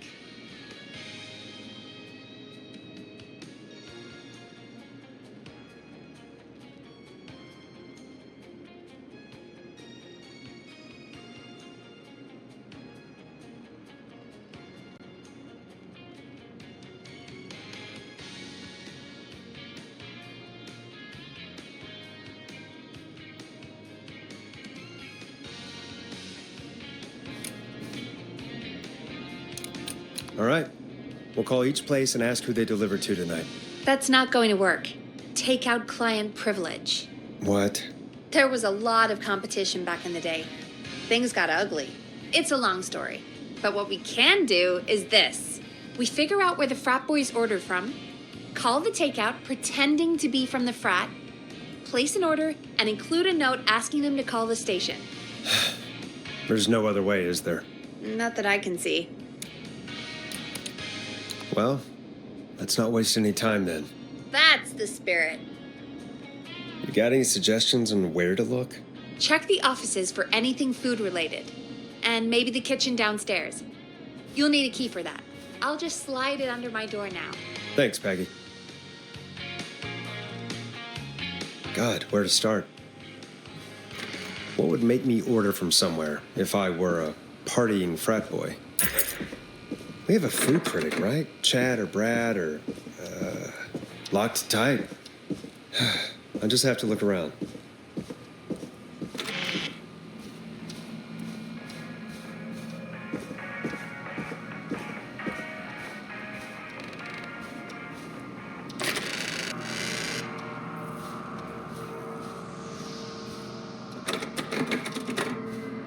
Needs a key.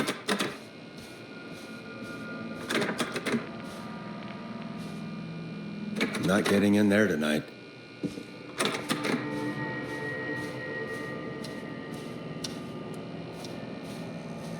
Locked. For now.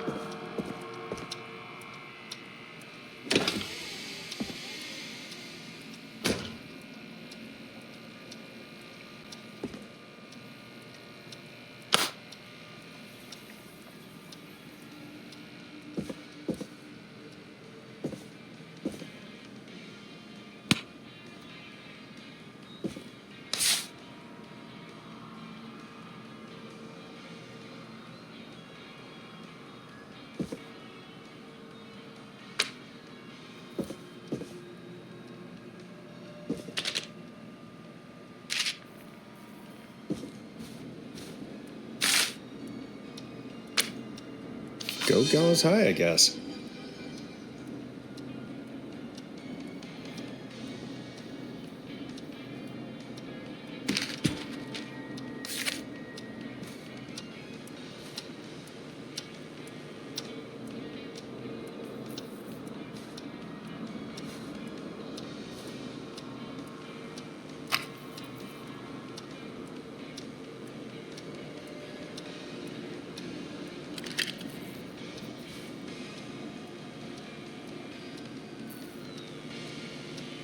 Nice. New music to play.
Hey, find anything useful?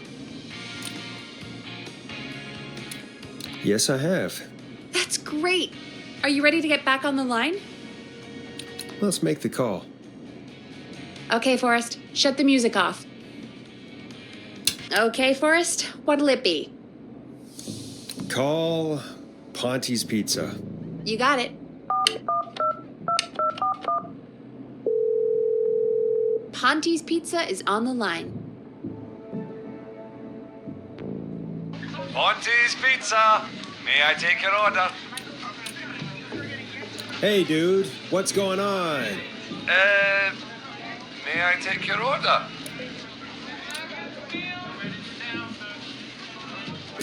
I need some garlic bread. Oh, I need the bread! Can do. Where do you want that delivered? Same place as before, you know. The frat house. Got it. And we'll have that over to you right away. Oh, and one more thing. Can you add a note to the order that says to call K-Fam? K-Fam? Oh, consider it done. The folks at K-Fam are huge fans of Ponte's Pizza, you know. I should really call them and let them know. And now we wait. We should put a song on. Agreed. This one goes out to our delivery workers.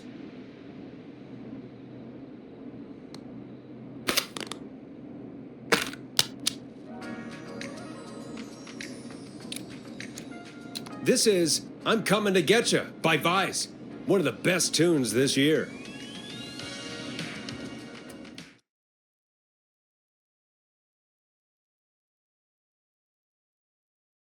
Which of the takeout places would you order from? To save Virginia? No, where would you actually eat? Oh, I mean, they're all pretty equal.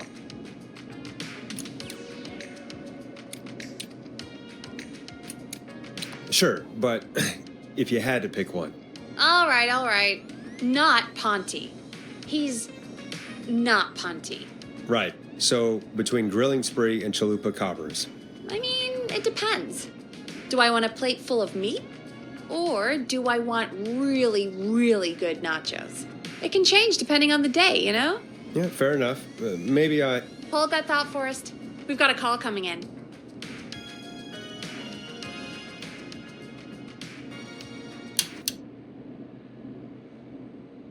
Hello, caller. You're live on The Scream with me, Forrest Nash. Hey, this is Fratman Plunker. We got some garlic bread and a note to call this number. Yes. Plunker, this is Forrest Nash from 189.16, The Scream. And... Is this Goose? Oh, man. It's totally you, isn't it, Goose? This is such a Goose prank. Plunker, this is an emergency. Nice try, Goose. I may be drunk, but I'm no fool. Listen, I need you to... Goose, come get beer. Your brothers are waiting for you. I'm not Goose. How can I prove this to you? Oh, let me get a second opinion on this. Norman the Barbarian! What do you think? Great idea. Norman the Barbarian says only the radio man can control it. So, play us the flow. Wait, really? What? The flow? Norman the Barbarian demands it. Okay. I'll play the damn song. Oh, shit. Okay, radio man. Got my attention. What is it? Thank God. Listen, you've got to get over to your neighbor's house. All of you. Just... Say no more. Plunker's moving the house.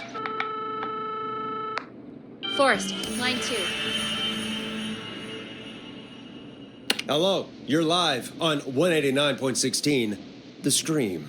Forrest, it's the killer. He's at the door. Grace. Oh my God, it's you, isn't it? Clive, I didn't talk, I promise. Whoa! The party has arrived! Oh, thank God. He's gone and... Oh, is that you, radio man? Don't worry, we brought the beer. Good times are here. I could use a drink. Thank you, Forrest. You're welcome, Virginia. And thank you to Plunker and his fraternity brothers. Some heroes wear capes, some wear sheets as togas. Hey, Forrest, did you hear what Virginia said earlier? What was that all about? Clive, I didn't talk. Do you know what she meant? There's a janitor here at the station named Clive, but your guess is as good as mine. All right, folks. Seems we may have a lead. If any of you know a suspicious Clive, then please call in. It could save lives. In the meantime, looks like we have another caller. Hello, caller. You're live on The Scream with me, Forrest Nash. It's great to speak with you, Forrest. As a local small business owner, I find this all horrifying.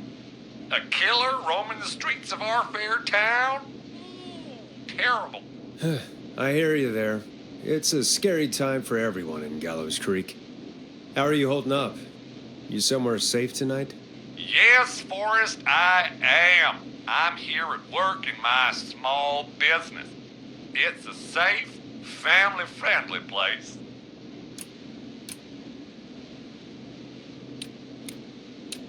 Good for you, friend. I'm glad you're keeping safe and busy. Thank you. Oh, I'm really living the American dream. Here in my business.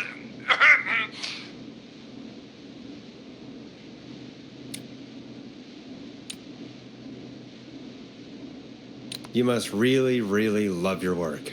Oh, I do. My small business really is my whole world. What's your small business? Oh, well, I'm not really big on promotion, but since you asked, it's Ponte's Pizza, the best and only pizza place in town. Come on down and get yourself a cracking deal on our 2-for-1. God damn it, Ponte, no! No free ads! I mean, I guess we can't be that mad at him. Calling Ponte's did save Virginia. I can be mad, Peggy. That sort of thing just... I can be mad. Look, he's gone now. We already have somebody else on the line. Just take a deep breath and let's keep going. Evening, caller. This is Forrest Nash, host of 189.16, The Scream, and tonight's 911 stand-in. Hi. Hello? Am I on air? Sure are, caller. What's your name? And what have you got for us tonight? Name's Eugene Stein, and I've got a heart full of love, Forrest. I'm hanging out in the middle of the maze, listening to your show, looking up at the stars and waiting for her. You got a special lady coming out to see you. Yeah. Molly. We planned to get lost in the maze tonight, to take our first journey together into the love labyrinth. That's why I'm calling, actually. I thought she'd be here an hour ago. And since I've listened all night to how cool you play it, I thought you were the perfect guy to ask. Should I call her up and ask if she's coming, or wait and see? For real, kid? If you've been listening all night, do you really need to ask me? Yes, that's why I'm calling. Eugene, you really need to go home to your parents. My parents are dead, actually. But, Oh, jeez. yeah, I guess it's not the night. Hang on. I hear some rustling. I guess she came after all. Molly! I'm in the middle! It'll take a little while to get here, but, thanks again, Forrest. It's been good talking. Wait a second. Molly can't whistle. No, this is supposed to be the best night of my life, not the worst. Can't you just run through the walls? It's only corn. It wouldn't be the maze if you could just walk through walls, Forrest. She's right! Listen, Eugene, breathe, hide, and call back in a minute. We'll get you out. I'll do it for Molly. But please, hurry. Well, listeners, while Peggy and I deliberate, here's a track for all you lovers out there. How the hell am I supposed to get him through the maze? You know Barbara, our receptionist? She's a maze fanatic. Shame she isn't here. I was supposed to go with her last week, but she changed her mind. Bingo. Here's what I was looking for.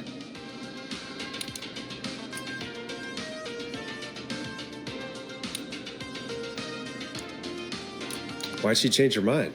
She went with that jerk Brad instead. Does everyone in Gallows Creek go on dates in the maze? A lot of folks do. There's something nice about getting lost, I guess. And besides, there's not much else to do here. Maybe we should call Barbara then? If she's so big on the maze. We could, but I don't actually know her number. But she probably has maze stuff somewhere. Go and see what you can find. That'll hopefully be enough. Which one is Barbara again? Barbara! You know, Barbara!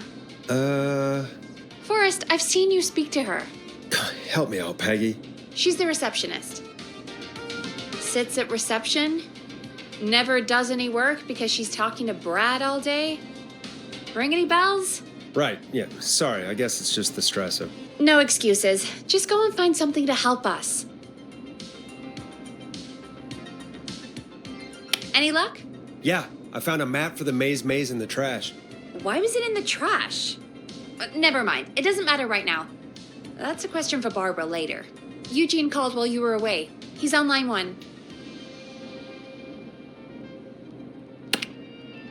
Okay, Forrest. Shut the music off.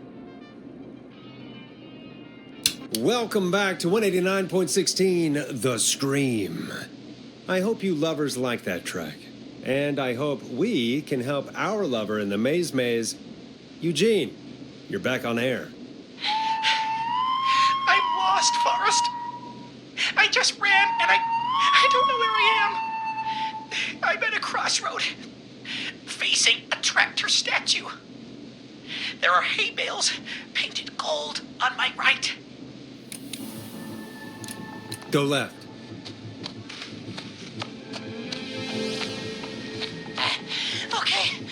Okay. I went left, then tried a right. I have a pig statue in front of me and a creepy rocking horse on my left. Go backwards. Oh, God. Why didn't I just invite her over? I'm at a crossroads. There's a pitchfork statue up ahead. Which way?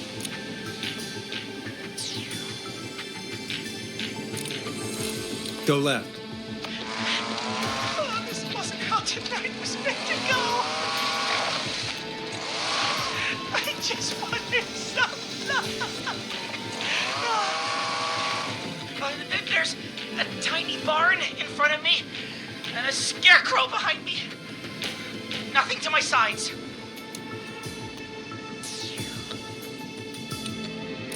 Go right.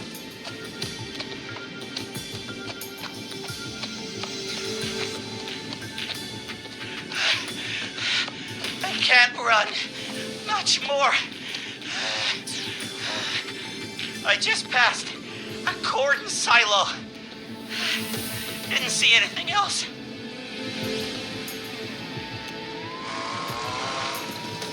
Please. Where do I go? Go right.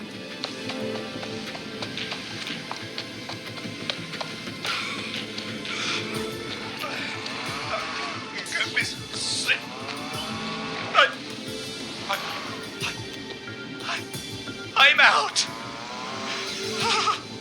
And my bike's still here. Oh, thank you, Forrest. I love you, Molly! That was tense. I think I held my breath the whole time. I think it went pretty well, all told. I think you're right. By the way, why do you think Molly missed their date? Do you think she's okay? Unfortunately for Eugene, I think she probably never left home.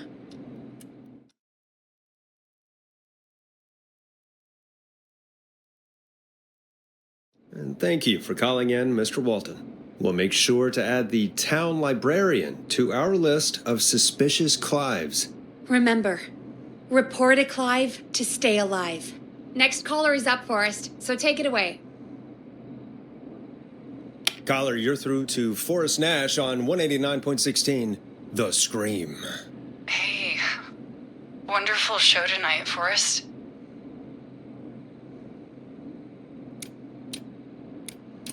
I don't know about wonderful, but, thanks.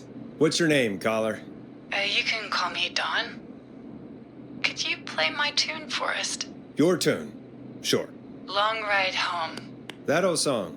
Sure. We got it. I think I played it the other day. Thanks. It'll be good to hear it again. All right, folks. Coming up is that old classic. Forrest, I don't think you're gonna find that song. What do you mean? I played it a few nights ago. I know, but, we don't have it anymore. What are you talking about?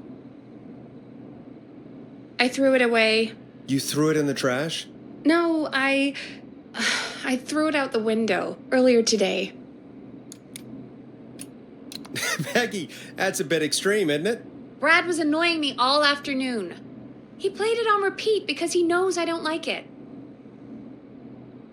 So I grabbed it and threw it right out of one of the office windows. Not my finest hour, but I can only take so much. For shame, Peggy. For shame. I know. Let's just play a different song. We've got more important things to think about anyway. Gotcha. Okay, folks. Here comes some unrequested music. Sorry about that, Dawn. Maybe try again tomorrow night. Sorry.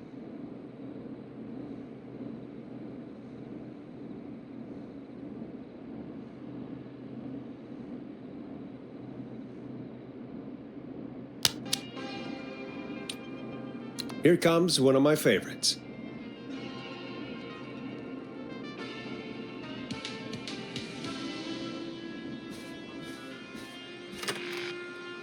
Of all the songs to request, why'd it have to be that one? Gee, Peggy, what did the barn finds ever do to you? Wrote that song, for one. It gets real old when you're forced to listen to it on repeat for years. Why couldn't they just request Roddy? Oh, Forrest, scrap the song. We have another caller. Sorry to cut the music short, folks. Callers take priority tonight. Welcome to 189.16, The Scream. This is Forrest Nat. Forrest? Oh, thank God. It's me again. Murphy. Talk to me, Murphy. What's wrong? Oh, the killer got me, man.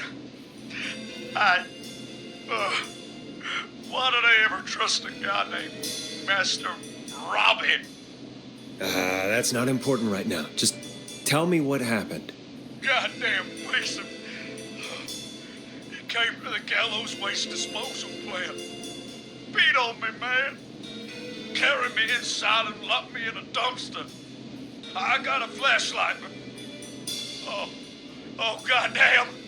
I smell smoke. I think he started a fire. Hold on, Murphy. We'll call for help right now. You gotta hurry, man. I need someone here now or I'm gonna die. Peggy, get the fire department on the line. On it. All right. Now just... Come on, pick up. Hi. Yes, I'd like to report a fire over at the Gallows Waste Disposal Plant. It's an emergency. What do you mean it's not operational? Why is there no backup vehicle? Oh, God damn it! Forrest, that evil son of a bitch slashed the tires on the town's only fire engine. They can't do anything. But I have a few friends who live nearby. Maybe one of them can save Murphy. Where do they live? My friend Alex lives on the corner of Haddonfield and Romero Street, and Catherine lives on the west end of Myers Lane. And there's Jericho on the east end of Myers Lane. But he's old. Really old. Okay, I'll check the map, see who would be best to do this.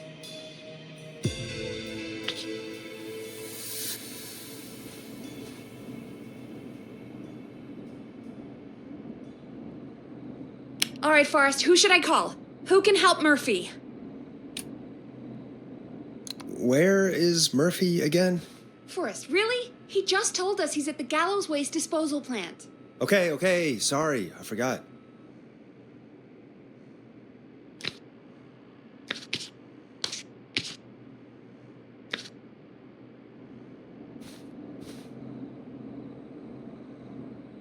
All right, Forrest, who should I call? Who can help Murphy?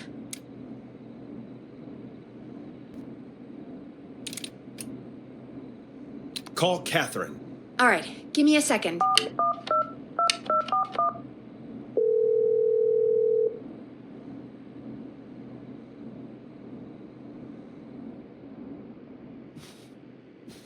They're on the way. They'll call from the plant. You can direct them from there. Well, let's hope they get there in time.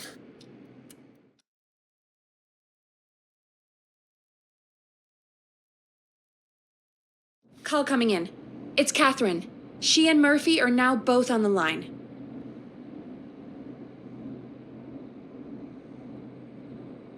Hello, Catherine, are you there? What's happening at the plant?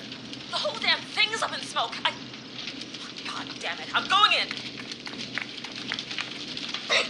Oh, my reception is terrible in here. God, my eyes sting.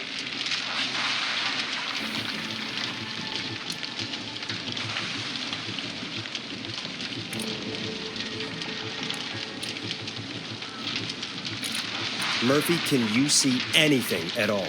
Yeah, I got a little flashlight. Looks like old cans, bottles, and newspaper. What does it say on the newspaper? It's the Henderson headline. What was that? My reception is terrible in here. Please, Forrest, tell me where to go. Go to recycling. Recycling. Got it. Come on, Catherine. Shit. The plant's up again. I can go shredding or crushing. Which way? Murphy, do you know what part of the plant you're in? I'm in a dumpster, man. What do you want from me?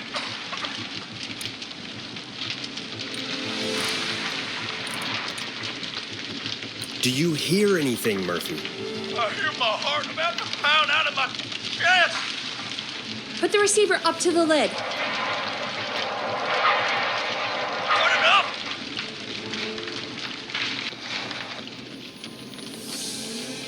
Catherine, go to the crusher.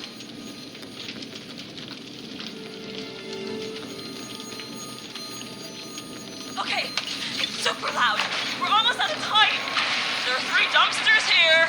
One for Gallows Creek Council, Henderson Disposal, and White Ridge Municipal. What does it say on the newspaper? It's the Henderson headline. What was that? We have no time. Which dumpster? Open the Henderson container.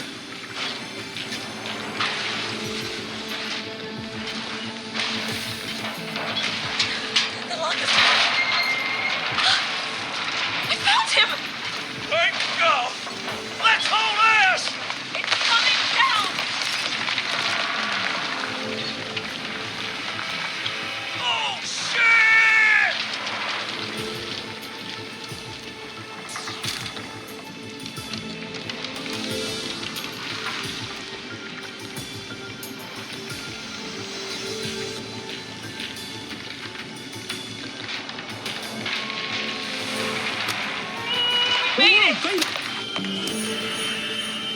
Oh, man. You saved my life. Thank you. Thank you. And I swear to you, now, I'm gonna raise Fernando to be like you. And I'm getting my money back from Mr. Robbie. Hey, you just get home to your son, okay? Will do, Forrest. Well, folks, Gallows Creek has 2 folk heroes tonight, Murphy and Catherine. I'm sure their deeds won't soon be forgotten. Great job, Forrest. No time to celebrate, though. We got a caller. You know what to do. All right, folks, another of our good citizens is on the line. Let's see what they have to say. Welcome to 189.16 The Scream, with me, your host, Forrest Nash. Forrest, Teddy Gallows Jr. here. I just want to say that my thoughts and prayers are with my Gallows Creek neighbors during this awful time. Oh, it's mayoral candidate and scion of the town founders, Mr. Gallows. Are you in danger? We need to be a town of law and order. We need cops who have the tools and funding they need to keep us safe. Okay, Teddy. I know you're an outsider to our little town here, Forrest. But you're really stepping up to bat for us all tonight. I just want to say thank you for taking a swing for Gallows Creek. Jackass. I want to make sure I get this out on air to all of Gallows Creek. You're a real prick, Teddy. I just want to make sure our town is safe and prosperous. That's why the Gallows Family Factory, founded by my father, Theodore C. Gallows, God rest his soul, which employs over 200... Teddy, unless you've got an emergency, I'm cutting you off. You know what? I do have a problem. A problem that's ruining our town. You know what it is? Yeah, how about the goddamn serial killer? The problem is that woman, our current mayor, Linda Cartwright. Oh, here we go. She just isn't one of us. Linda Cartwright is un-American, unstable, and... You're not better than anyone, Teddy. Just because you inherited half the town, Your producer sounds a little unstable, too. Don't you dare speak to me that way. Cut him off, Peggy. I can guarantee this kind of thing will not happen when I take office. The moral decay of... And that's enough of Teddy Gallows Jr. for one lifetime. I always feel disgusting after hearing him talk. Just play an ad, Forrest? I need a minute. We'll be right back after these messages.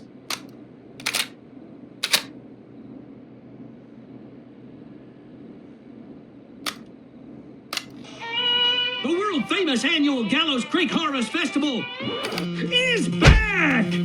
We got it all out on Giblet Field. We got the Little Miss Harvest Pageant, Princess Harvest Pageant, Harvest Queen Pageant, Cotton Candy, Corn Dogs, Cornhole, Corn on the Cob, Crokinole, Country Music, Can Jam, Jams, Jellies, Jamborees, Juggling, Roller Rickies, Roller Disco Lessons, Praying.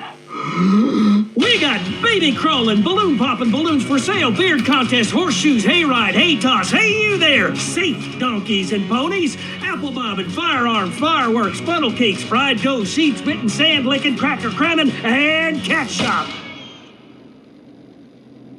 And fake tattoo, face painting, puppets, petting zoo, amazing maze, square dancing, story swapping, spelling bee, quilting bee, and sewing circle, pie eating, lawnmower racing, hot dog eating contest, flower contest, and of course our famous gourd measure-off.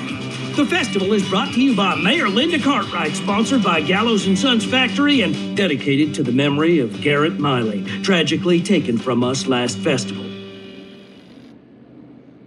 I can see why it's world famous. It's a highlight around here, Forrest. Oh, I am sorry to hear that, Peggy. All right, folks, welcome back to the show. We have a note from my producer. That's right. Come find me at the Harvest Festival tomorrow to grab your choice of a K-Fam mug, sticker set, or poster. Let's see what our next caller would choose. Caller on line 1. Hello, caller. You're live on The Scream with me, Forrest Nash.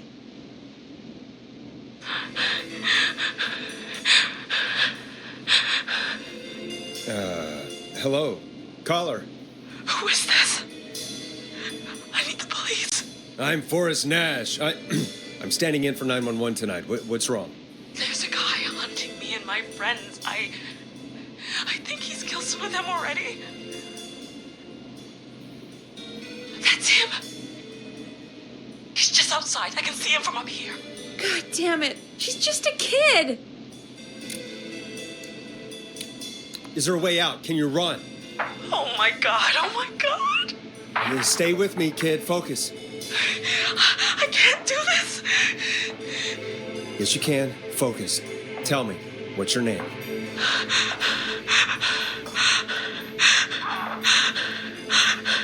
Sweetie, you can do it.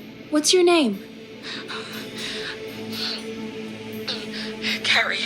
Good. Carrie, listen to me. We're gonna get you out of there, all right? Now, where are you? The old murder house. Upstairs. I'm at the end of a hall. There's a bathroom, a couple bedrooms, a closet. Oh, he's coming. Where should I go?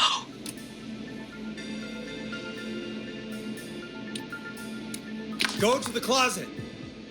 Okay, I'll...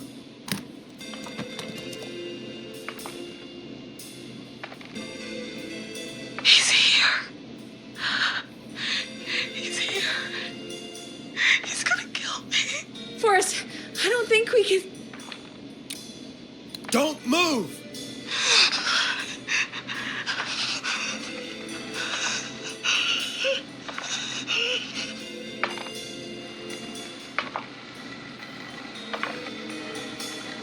Oh no! Oh no! Ah! Oh no!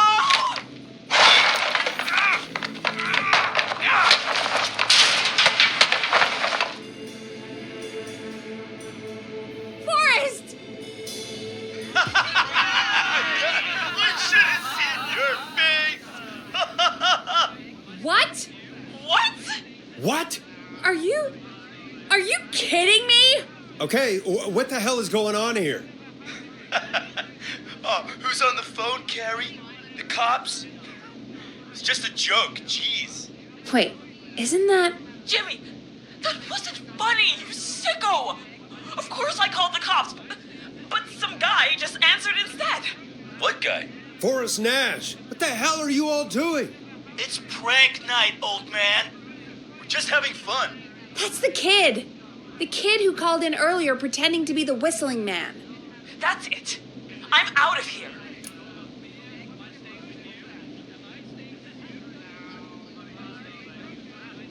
You know he's really out there tonight, Jimmy, right? Yeah, right. It's just whistling night, man. That little idiot. Whistling night? It's a stupid tradition. Especially stupid since that one kid died back in... Would you take off that stupid mask if it's hard to breathe? Who's under there anyway? Is that you, Seth? Idiot! Seth is right next to you. That's, wait. Oh no. Who are you? Oh no, man!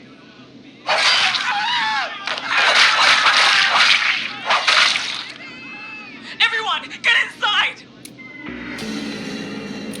Everyone, run!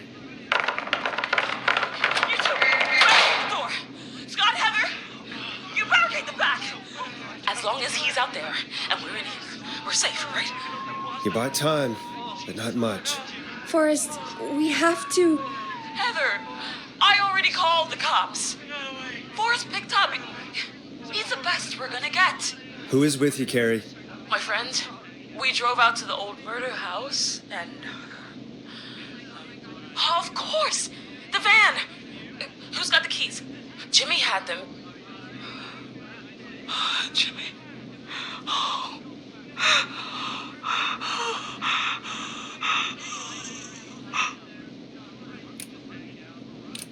Okay. It's gonna be okay, Carrie. Right. We'll figure something out. Between all of you, there's gotta be a way to beat this. Just sit tight, okay? Heather, shut up. If we do that, we're gonna get killed. If only Jeannie were here. Jeannie? Jeannie McPherson? Our intern Jeannie? Yes. She's my best friend and the smartest one out of all of us. She stayed in tonight. Forrest, listen. We'll see what we can come up with, and, What? Scott, you're not any good at... No, Chad. Out of all of us, you're not the one to... Everything okay? No, we're figuring out a plan, but everyone's volunteering to do things they're just bad at. We can figure out what to do, but I don't think we can agree on who should do what. I think you'll have to be the tiebreaker, or else these idiots are gonna get us killed. But Shut up, you... Forrest, I'll call you back. But I don't know anything about your friends. These damn kids never learn.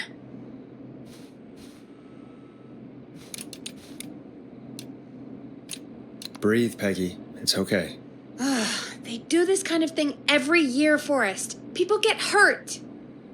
All right, folks. We're gonna work out a way to save Carrie and her friends. This next one goes out to all the trapped kids out there. Friendship quiz. This might work.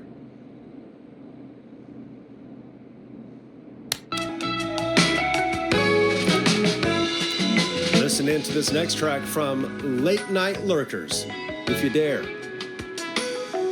Peggy, you mentioned something about their friend working here? An intern? Yeah, Jeannie. Seems a nice enough girl, but a bit head in the clouds, you know?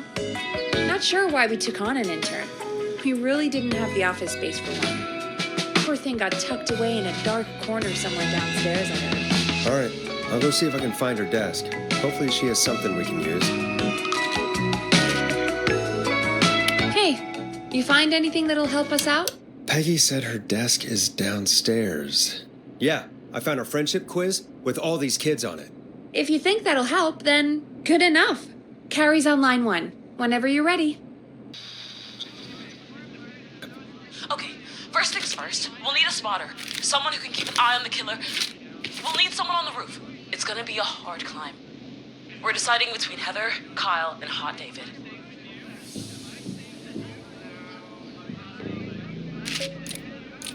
Heather's got this. Yes, Heather, he picked you. Now please, stop talking about all your cheerleading trophies. Part 2, the Whistling Man padlocked the gate back to the road. Before we drive out of here, we need someone to pick the lock. Seth, Jennifer, and Scott all want to do it. Jennifer. Jesus, Jennifer, you carry a bump key? Why didn't you say so earlier? Anyway, that brings us to part 3, getting the van keys. I'll volunteer for this. I don't know Jimmy as well as you guys, so it'll probably be easier that way. Then it's part 4.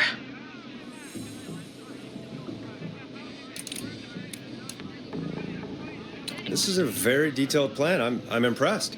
Yeah, it's weirdly easier to think when you're about to die. You're doing great. What's the next part? Part 4, we need someone to lead the Whistling Man away. We need a fast runner. For this one, we're trying to decide between... Who was it again?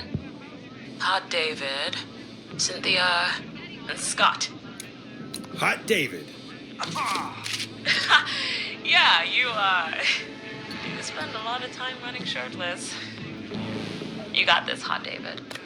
Sweet. Okay, let's recap. We get the eyes on the roof. A runner distracts the killer while we grab the van keys and pick the lock on the gate. Now the tricky part. The getaway. Ooh, what's the plan there? Well, we can't all outrun the Whistling Man. But he thinks we're just a bunch of stupid teens. So, let's use that against him. Part 5. We trick the killer into a trap. Someone can pretend to be injured. Who would make the most believable bait? Who you got? We got Lisa, Tammy, and Cynthia. Lisa. Whoa. You're right, Lisa. Having to smile at rude customers is perfect practice. That should take care of the killer. And then it's time to get out of here. Finally, part 6. We need someone who can drive us through the woods and back to Gallows Creek alive. Who's our getaway driver? Should it be... Who have we got? Chad, Scott, Cynthia, whatever. Forrest, you know what to do. Chad. Oh, perfect. Your go-karting experience will be great, Chad. Thanks, Forrest. We'll just take a few seconds for ourselves, and then it's go time. Sounds good. Talk to you in a sec. Good luck, Carrie. That actually sounded like a pretty good plan. I hope you're right. Yeah, let's hope.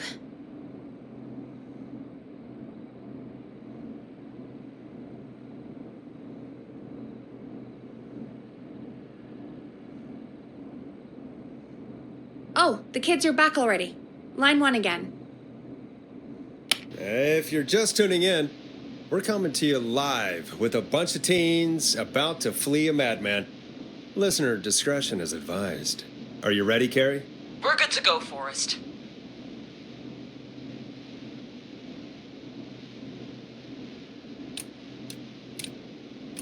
Alrighty then. Hit it. You got this. Here we go, everyone. Spotter, to the roof. Go, Heather. She's off and away. All right, Renner. Get ready. Wait for the spotter's signal. Spotter says go! He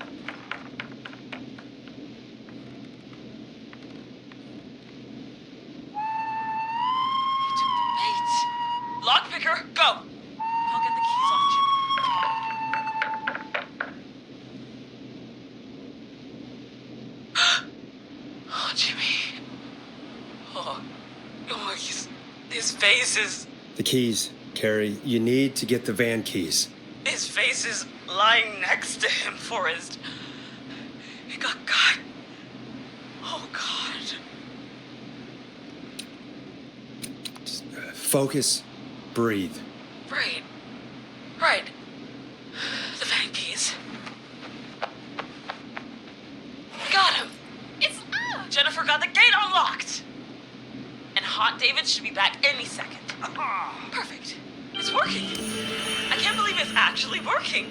You're doing great. Focus. You got this. We got this. Next step, trap the killer. All right. Wait. Get into position. Everybody else, hide.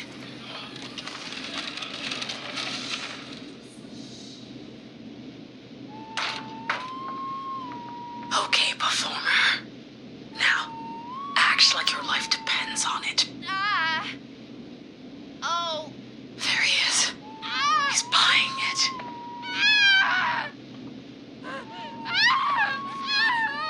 Now! Push the bookshelf over!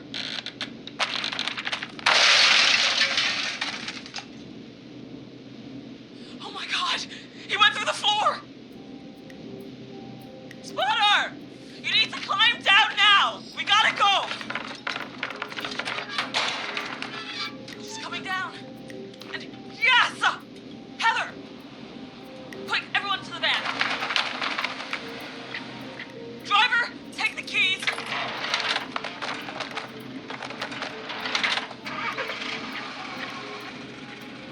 The damn gate swung shut.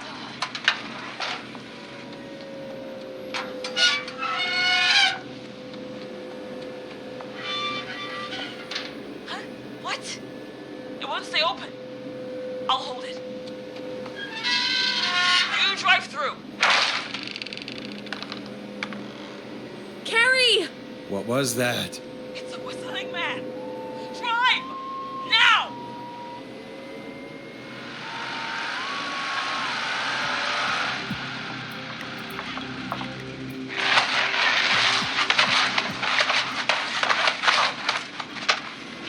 Let me go! Just go! Just drive! Oh my God. Please, no! No!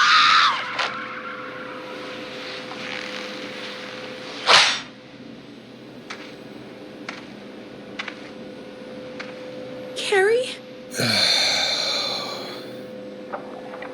He just stared at me. Carrie! Carrie? Just stared at me and walked into the woods. I don't understand. Thank God you're okay.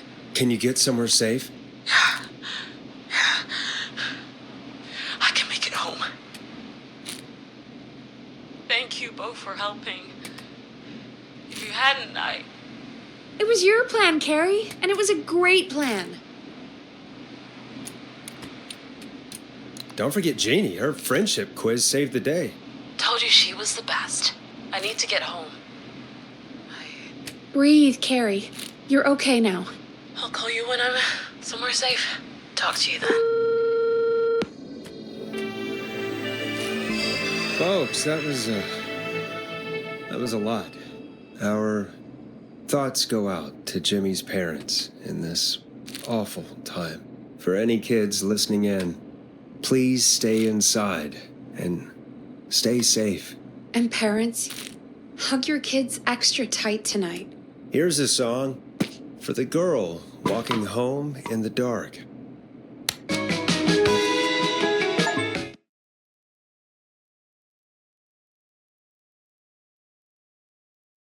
Hey, we had a call come in.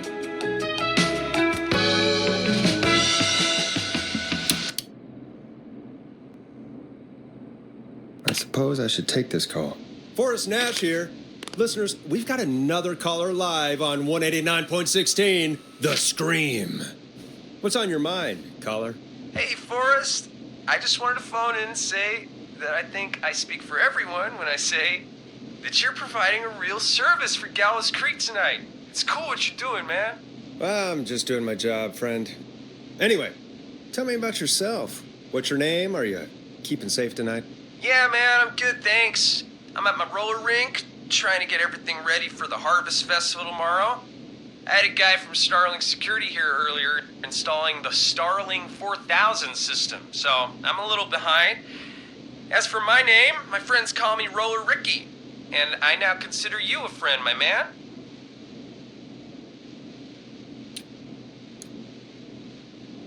We're friends now, huh? Well, that's kind of you to say. Thanks. Yeah, man. Sounds like roller skating is more than just a job to you. So is this vocational? I wasn't always Roller Ricky. Once upon a time, believe it or not, I used to go by just Ricky. Yeah, back then, things were pretty rough. I used to roll with a bad crowd. Not all bad, but there was this one guy. Anyway, some bad stuff went down. I harbored a lot of guilt for a long time and turned to the bottle. I didn't really talk about it or even know how to talk. It's just how it was. That bottle took the best years of my life. Or so I thought. It's never too late, Roller Ricky. How did you turn things around? I joined a support group. I opened up about my problems. Sharing that burden just took so much weight off. It's a long story from there, but I found roller disco. I learned how to have fun again, cutting loose and making shapes. Now whenever I get down, I get down. I'm finally free from it all, man. It's important just to talk to somebody. That's the first step. Ain't that right, Max? Aw, hello, Max. Yeah, welcome to the show, Max. Max is my emotional support dog. He's a rescue dog, but I always say he's the one that rescued me. He's the best dog a guy could ask for. Of course, the first thing I did was teach him how to skate. He's better than me now, a real pro. Max can skate? Yeah, man. At first they said it couldn't be done, and then they said it shouldn't be done. But Maxy loves the rink, man. Is that another train, Maxy? Maxy loves trains, man. He's even got that special how to greet them. Maxy sounds like a really special boy. Maxy appreciates all the positivity you're throwing out, my man. You know, I'm actually hosting free skating lessons tomorrow at the festival. I think it's a great opportunity to give back to the community. Man, all this talk of skating's got me itching for a boogie. Before I switch my radio off for the night, could I request a song, Forrest? Something I can groove to, you know, something funky. It'll be me and Maxy's final boogie breakdown tonight. Then I think we'll take it down a level. I can do that. Thanks again for calling. You and Max, be safe now, okay? Bye, Maxy. You got it, man. Peace. Well, folks, this next one goes out to Roller Ricky and Max. Enjoy. I really needed that call, you know, after everything. Yeah, I get that. He talked a bit much for my taste, but it is inspiring to hear somebody come back from the brink like that. Yeah, that's what I meant. You were thinking about Max on skates, weren't you? Well, would you look at that? Another caller on the line. What are the odds? Better take it. Welcome back to 189.16, The Scream. This is Forrest Nash. How are you tonight, caller? I'm doing okay. I made it home safe. Carrie! Hey, I just wanted to thank you for doing what you could earlier. You know, even though we lost Jimmy, and I don't know. Hey, it's okay. You were so brave earlier. You're safe now. I wanted to ask you why he didn't... Why am I... Why what, Carrie? Why did he spare me? After what he did, why let me go?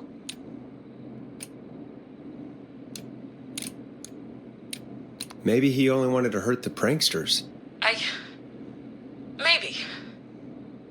Did he just think everyone was making fun of him? Did he always hate these hazing rituals? I mean, if he did, why wait all these years to... Why do this now? These stupid hazing nights have to stop. Carrie, you did so well tonight. Stay safe and rest. Help is coming to Gallows Creek. We just need to hold on. Thanks, Peggy. Hey, Forrest? Could I request a song? Of course, Carrie. What song? Any song by Blast Processor. And thank you. This next one goes out to Carrie.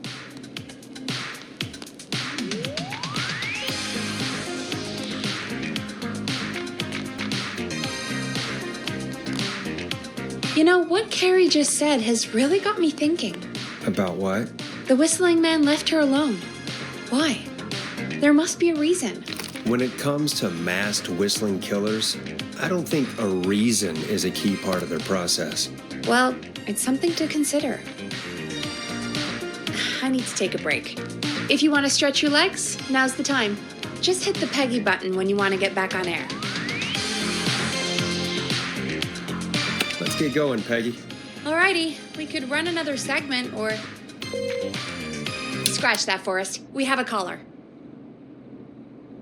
You're through to 189.16, The Scream. What's your emergency? Hello again, Forrest.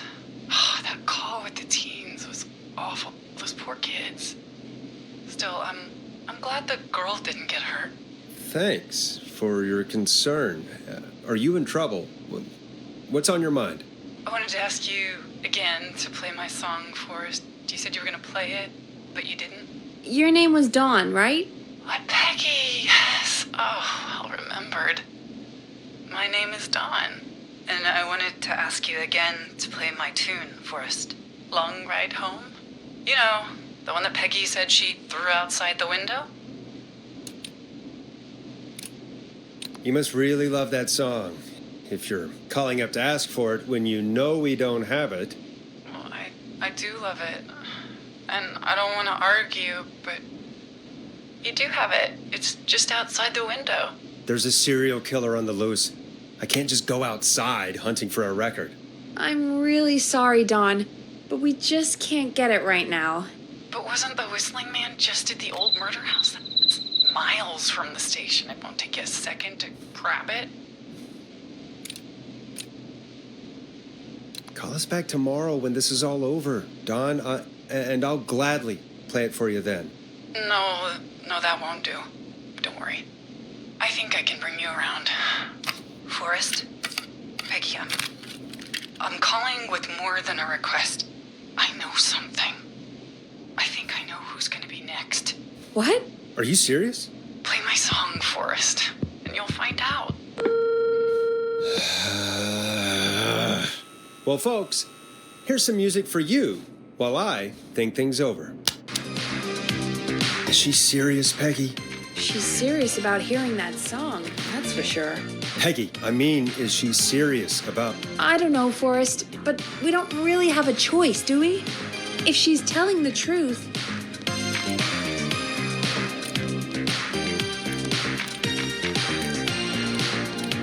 Then why don't you go and get it? It's one of Reggie's K-Fam regulations. I can't leave the booth while we're on air. Peggy. Just, you can do it, okay? Fine. You're a good man, Forrest. I'll slide you the key to the fire door. Wait. Our fire door has to be unlocked? Yeah, you know, I never thought about it. Yeah. We should talk to Reggie about that later. Anyway, I'll hold the fort down while you're out. Maybe I'll even get a caller. That could be exciting. 189.16, The Scream. With me, Peggy.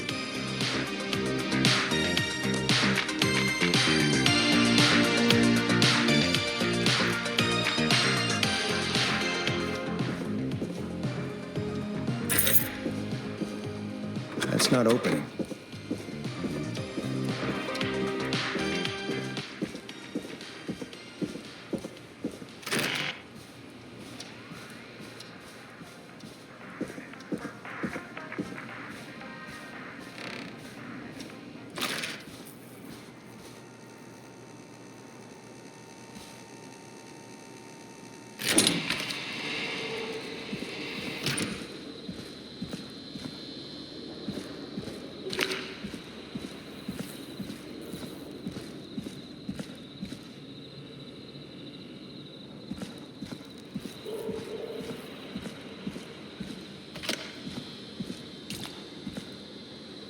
You know, I hope she'll be happy when I'm brutally murdered by the Whistling Man.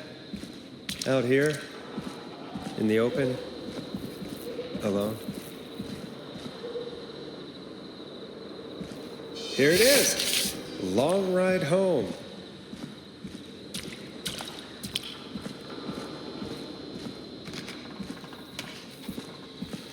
Of course, it locks behind me. And of course the key doesn't work on this side. Fantastic. Maybe there's another way back in through the basement. A door, or elevator, or something.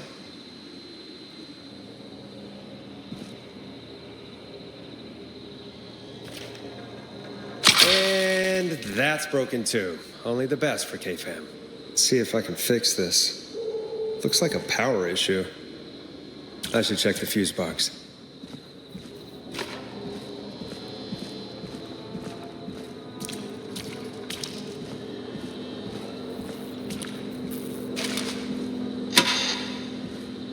Looks like I'm gonna have to hunt around for some new fuses.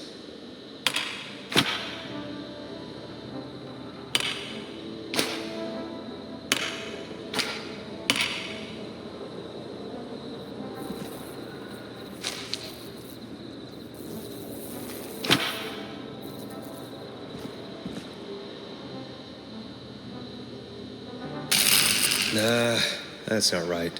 Do the fuses add up properly?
Looks like I'm gonna have to hunt around for some new fuses.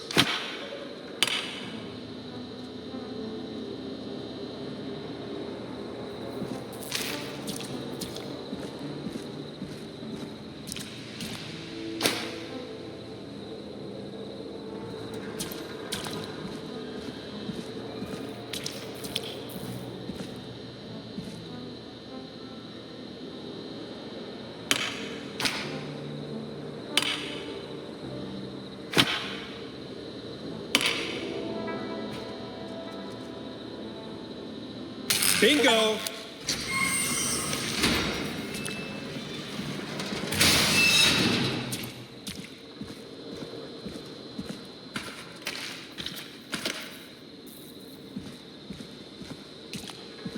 I could probably survive that fall.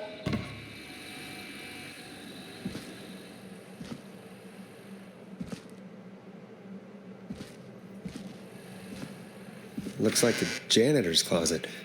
What did Peggy say his name was? Clive?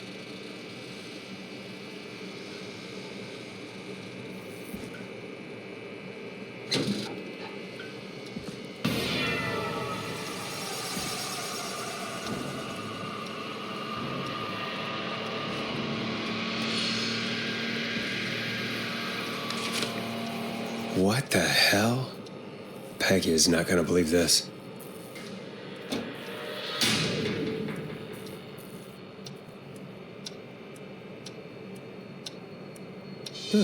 There's a key. I'll just take that. Might be important.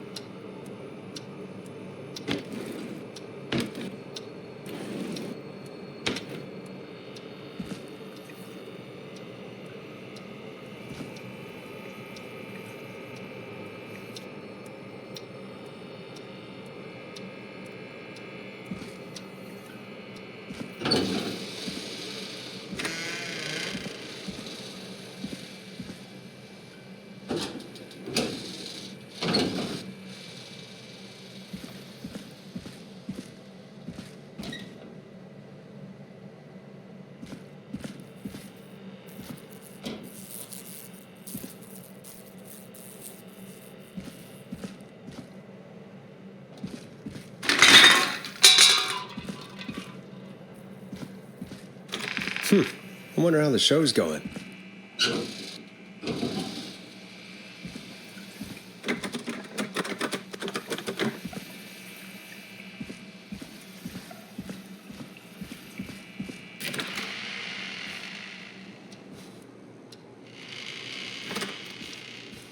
So many locked doors, so few keys.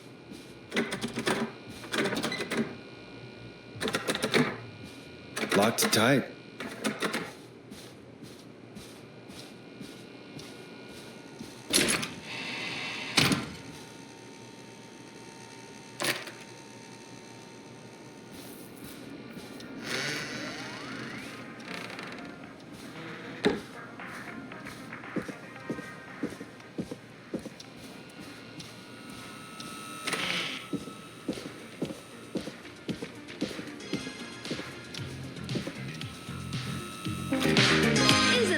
Such a good song, folks. And now for... Jesus, Forrest, you've been gone for ages. I thought something had happened.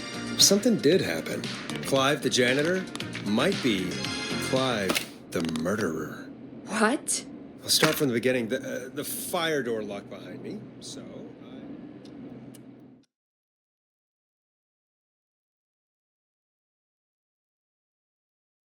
Why did you heave that thing all the way up here? Because the basement's creepy as hell, and I don't like standing around down there. Fair. All right, let's run through this again. We have a creepy board you found in a creepy basement, made by our creepy janitor, who you think is the creepy whistling man. Yep. And on the creepy board are the names Chuck Brody, Kim Walker, Rebecca Allen, and Aunt Williams. Correct. And you think one of these people will be the whistling man's, Clive's, next target. That's right. And we've got to find them. You said there are 4 locations listed there too? The hospital, the power station, the gas station, and the trailer park. Clive must think the target is at one of those locations. Forrest, you're gonna have to figure out if any of the potential targets are at one of these locations tonight. Hit the button if you need any help.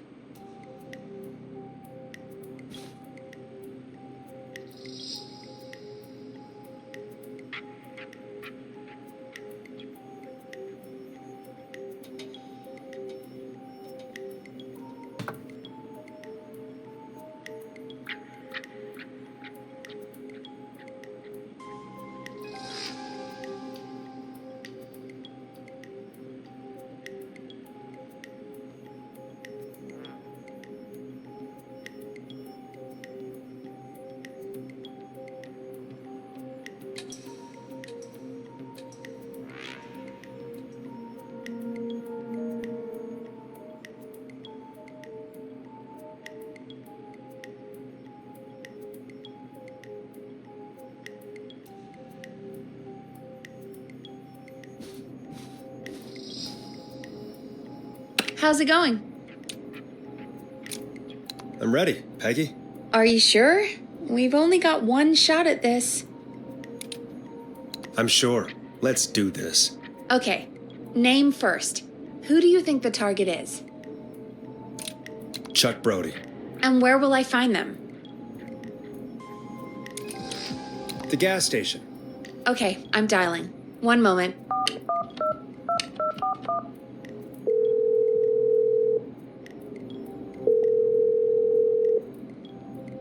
Hello? Chuck Brody! Listen, I know this sounds crazy, but we have reason to believe the Whistling Man is coming for you. You need to get yourself and everyone else out right now. The Whistling Man? Who the hell are you? Who is this? This is Forrest Nash. Listen, the Whistling Man's back. We found a list with your name on it, and... Oh, God. It's today. The year I finally let myself forget.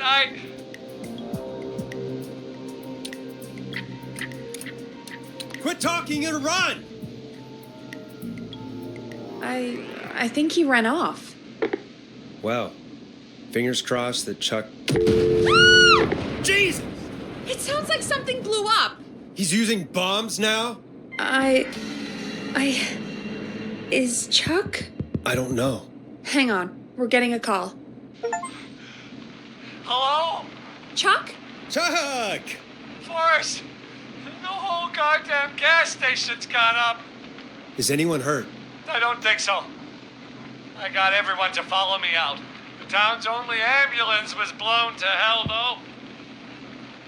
Yeah, damn it, that fireball threw me. I've got to get to the hospital. I'm not feeling great. Forrest, man, I can't thank you enough, but damn, I gotta go. Wait, Damn it. We lost him. What was that about today? Oh, Forrest, the call board is lighting up. Get us into some music while I deal with this.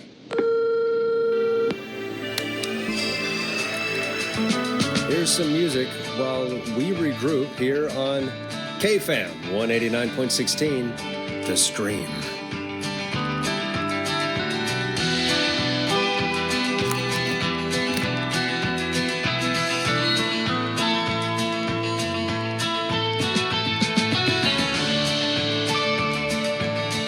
There's gotta be more in the basement to show us who Clive is targeting.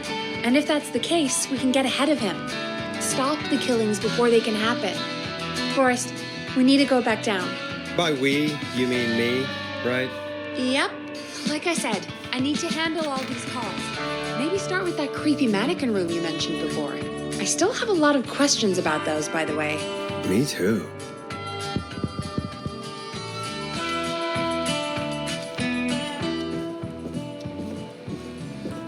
Not getting in there tonight.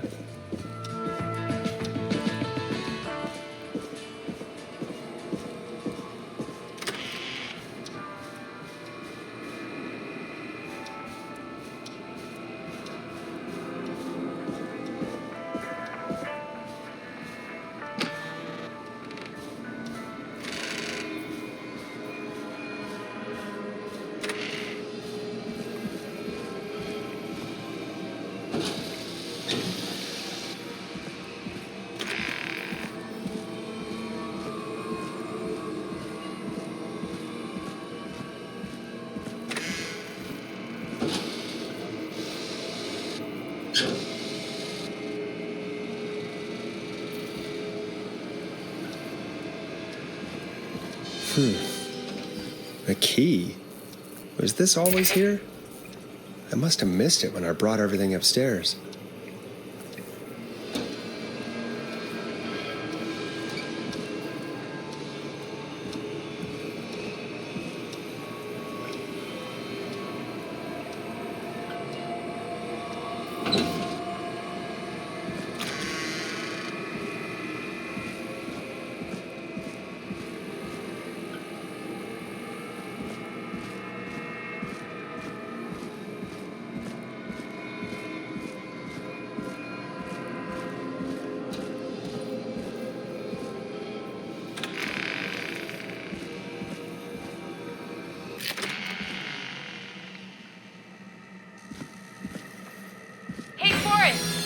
Peggy, give me some warning before yelling down the intercom. Sorry. Buzz the intercom when you find something and want to discuss it. What have you found, Forrest? I think I need to keep looking. Peggy, I've found a tape and a map down here. A map of what? Looks like it might be to somewhere in this storage area. Weird. Well, maybe the tape will give us more information. Give it a play. All right, then. Buzz the intercom when you find something and want to discuss it.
Follow the maps. Find the tapes. I'll be waiting.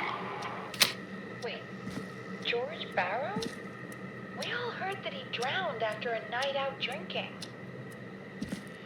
Was it actually Clive? Has Clive really been the whistling man for that long? He says I need to follow the maps and find the tapes.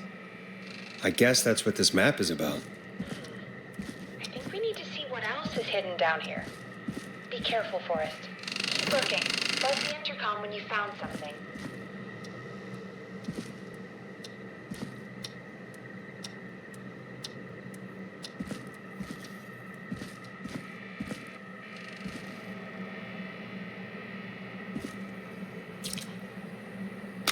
Time of autopsy is 7 a.m. Cause of death is asphyxiation from drowning. The degree of rigor mortis indicates that the subject has been deceased for 5 hours. That puts the time of death.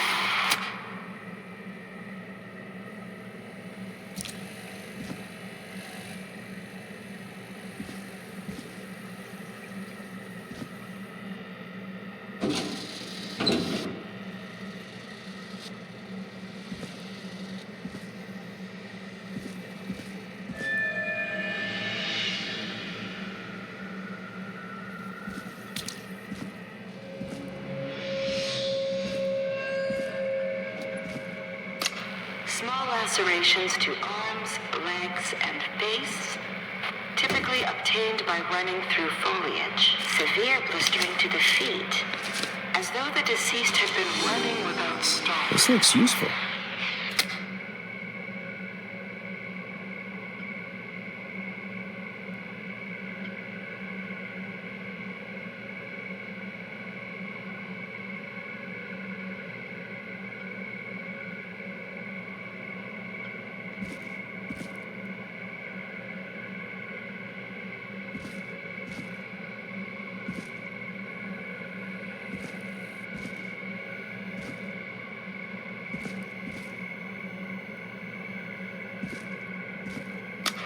Preliminary toxicology results shows no signs of inebriation. However, a high amount of cortisol was found, indicating elevated levels of stress in the immediate moments before death.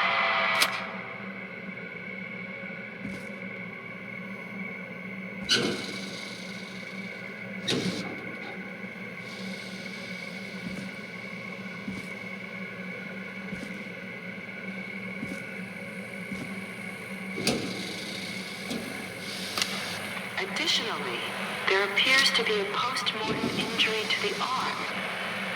It looks like it was trapped in a car door.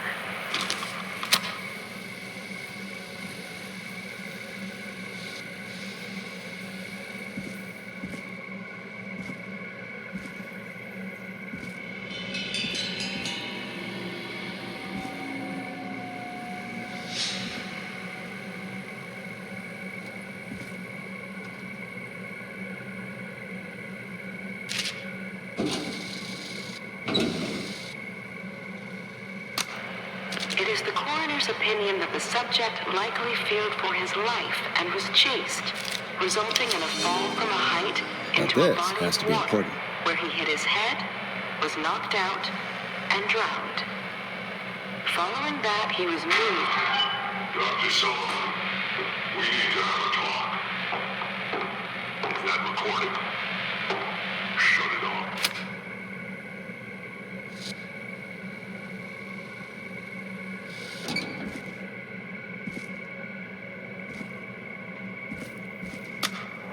If you're listening to this, then I'm probably dead. What the? I'm a man who likes to stay informed. I've got subscriptions to newspapers all over the country. A few weeks ago, I noticed headlines cropping up in those papers, one after the other. Each headline about a murder. Each murder, the death of someone I knew almost 20 years ago. And each one Drawing closer to Gallows A new Creek. vinyl for my collection. Drawing closer to the anniversary. None of us are innocent, but I don't think we deserve killing. All I hope now is that I can save some folk from the worst. And I can. I don't know. Do something to make up for what I did back then, I guess. I didn't kill anyone, mind you, but that's past mattering. Now, there's more I could say than I should say, but my employer made it clear that my family would pay a high price if I ever spoke out. So, hopefully I've said enough for you, listener, whoever the hell you are, to start putting the truth together. What the hell? Peggy is not going to believe this.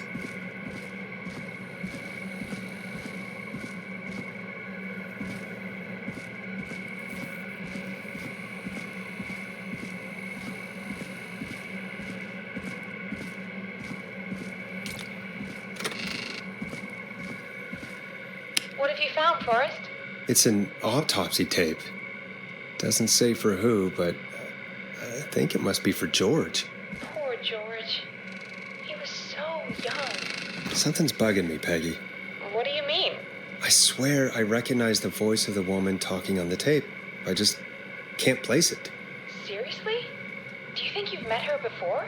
I don't know. I mean, I just got here recently. I don't know. Found another tape. It talks more about how George died. What did it say? It sounds like he was running for his life. Sprinting through trees and bushes, getting cut up all over. What would drive someone to do that? I'm not sure yet.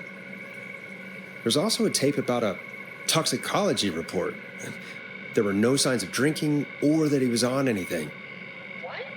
But everyone said he went swimming drunk and drowned. It was in the newspaper and everything. I found a written autopsy report. What does it say? According to that, it's just like you said at the start. George drowned after getting drunk. Said he liked to fight, too. But that contradicts the tape. I know. And I think I know why. There's a note with the report that says, "I'm sorry I made you do this, Virginia." If it was on the autopsy report, then Virginia must be our coroner. Wait, the caller from earlier, when we had to call the takeout restaurants, wasn't her name Virginia? We need to call her back once we finish down here. It looks like she might know something about what's going on. I found a tape that introduces a new detail to the story. Post-mortem injury. Apparently, his arm got caught in a car door. A car door? Yeah, after he died. How do you suppose they can tell? How can they tell? I'm a radio producer, not a coroner. The written report I found doesn't mention it at all. How did his arm get trapped in a car door after he died? Unless he got it when the police collected his body, I guess someone else must have moved him after he was dead to where he was eventually found. But the report, what is going on here? I found a police report. Mentions a friend from earlier, Sandra Sharp. Sandra. The jazz runner? That's right. She found George's body washed up at the reservoir. The reservoir? Yeah? What's strange about that? George got cuts from running through foliage, right? But there's no forest around there. Also, how did it wash up at the reservoir? What do you mean? Reservoirs don't have tides. But that's what the police report said. It's not possible, though. I did a school project on reservoirs and got an A. But, yeah, not important right now. The important thing is that it doesn't make sense. What are you suggesting, then? That the body was originally found somewhere other than what the report suggests? That the sheriff tried to cover it up, but accidentally let something slip? Something like that. I think. Well, Sheriff Matthews wrote the report. If he hadn't been eviscerated, we could have asked him. True. But Sandra is still alive. Once we're done down here, we should give her a call. In another tape, the coroner comes to the same conclusion as I did. George was running from something. Maybe an animal? Maybe, but then there's this next bit where the coroner thinks he was moved post-death. So she agrees with us. At the end of the tape, someone burst in and demanded Virginia stop recording. I think it was Clive. This is starting to make sense now. This is a conspiracy to cover up what happened to George.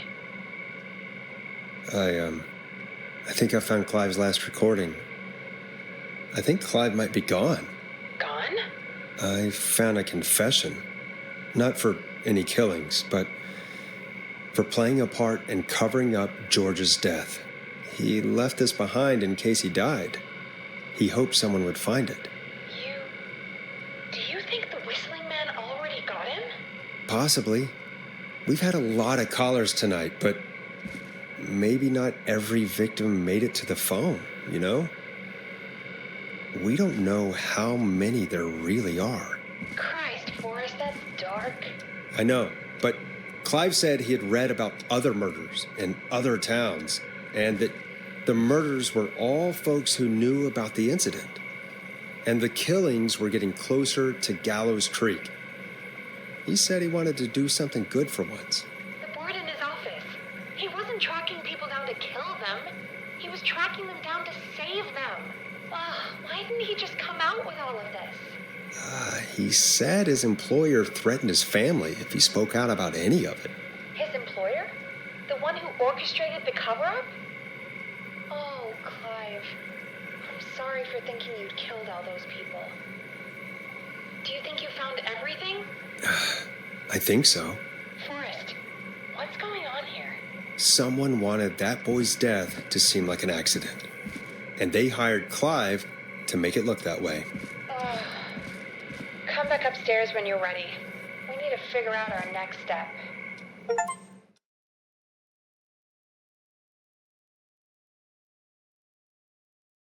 Thank God you're back, Forrest. I've been running out of stuff to pad our airtime with.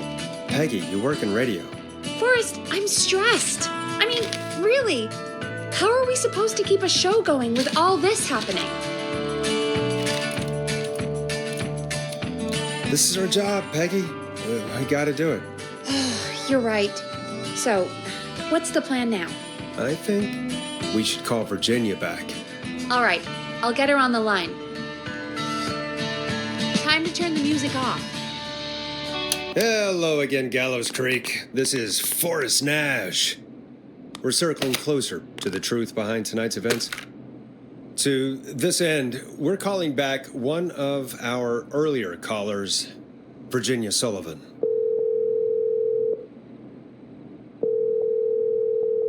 Fretman Plunker here? Who's this? Is it you? Goose? Plunker, hey, it's the Radio Man, Forrest Nash. Radio Man? What's up? Solving mysteries, saving lives. The huge. Right on. Plunker, what are you doing at Virginia's house? She asked if we could stay to keep an eye out for that whistling turd. So we're hanging out, bro. Well, that's big of you, Plunker. No, it's nothing. Can I speak to Virginia? Sure thing, Radio Man. I'll just go get her. Who is this? Hey, Virginia, it's Forrest. I'm glad you're still okay. Oh, Forrest. Sorry, I'm still jumpy.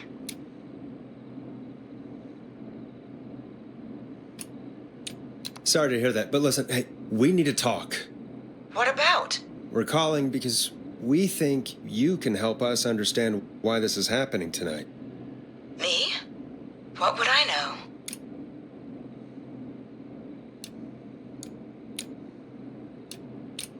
Does the name Clive mean anything to you? Clive? No. I don't know that name. What are you asking about this for? You mentioned that name earlier when you called us the first time. I don't know what I said then. I was petrified, Forrest. Clive's the janitor at our station, and we know you spoke to him in the past. Forrest, please. You don't know what you're doing. He'll come for me.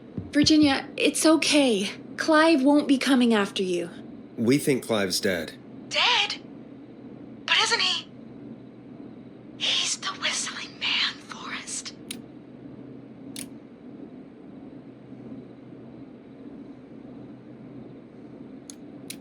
We thought so too, but... You don't understand. All those years ago, he... It's okay, Virginia. He's gone. We found evidence to suggest he... well... And we found your autopsy reports for George Barrow. How? I saw him destroy them. Well, he didn't. I don't know if he kept them or made copies or what, but we found them. And we know it's related to what's happening tonight, which is why we called you. Why did you write a false report? All right. One day, I came into work to find a boy on my slab. And as I finished the autopsy, this man, Clive, he just burst in. And he started making demands to give over the reports, to falsify what I found. Of course I said no. But, well, when someone wants to make you do something, they can use the carrot or the stick. For me, he used both. You see, my sister is sick. She has a chronic condition that's never going away. It's expensive to treat, and it was getting to where I couldn't afford it. And Clive promised me that his employer would pay for my sister's treatment if I did what he said, and that if I ever spoke about this, he'd beat me to within an inch of my life. I don't know why he had me do it, but my sister needed me. You have to understand, she needed me. We understand. Thank you, Virginia. That was brave. God, I just want this nightmare to end. This will help end it, Virginia. Thank you. Stay safe, Virginia.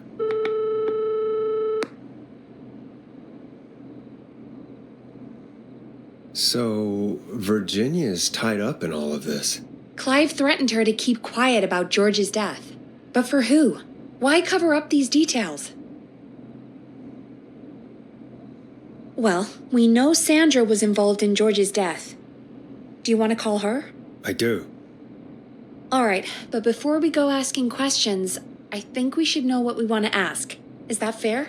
Yeah, we need to ask her about finding the body. She was the one who discovered it, but something just doesn't add up. 100%. She knows more than she's saying. I wonder what she's hiding. We'll hopefully find out soon. Anyway, just be careful when you're talking to her. Don't push too hard. We don't want her to hang up. I'll be careful. All right, calling her now. Hopefully she's at her jazz studio.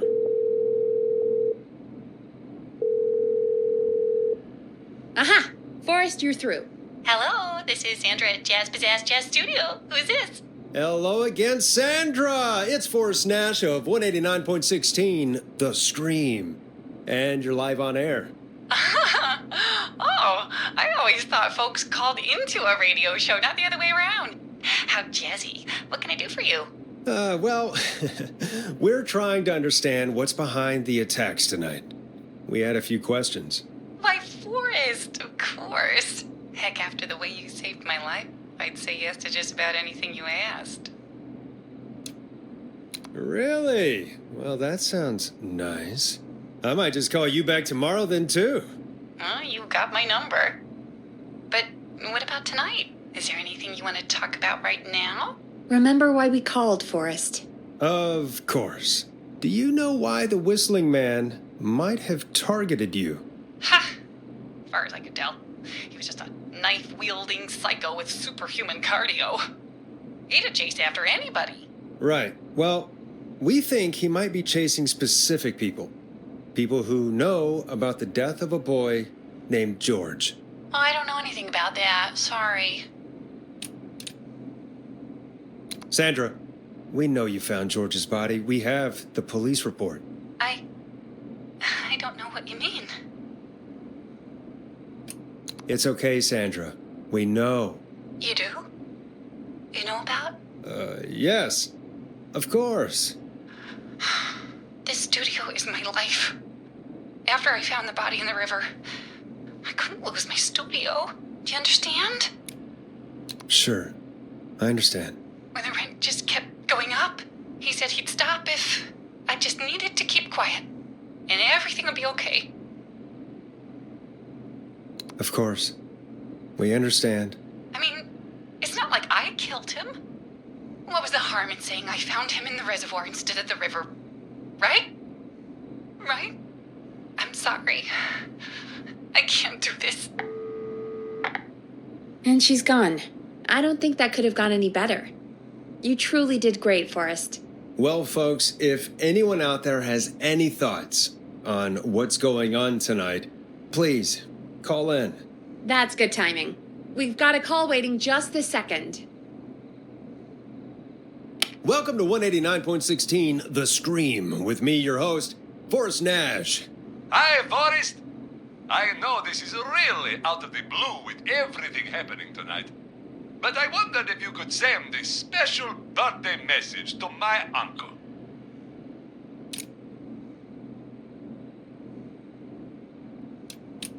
You know what? I'd welcome a change of pace. I'd be glad to. Thank you, Forrest. He's my Uncle Ronnie. His first name's Peter, but he never liked his name. But since he always had salt and pepper hair, even as a kid, can you believe it? Folks always called him Pepper. Thanks for the history lesson. Is there anything besides happy birthday you would like to say to Mr. Pepper? Oh my God, damn it! Yes! Tell him he can get the best birthday deals and party packages here at Putney's Pizza. Starting at You son of a bitch! Stop calling us! Sorry, Forrest. Let's just move on. We've already got another caller on the line.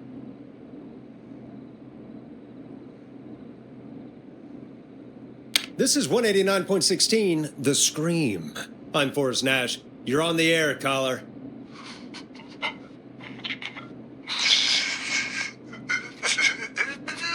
Caller.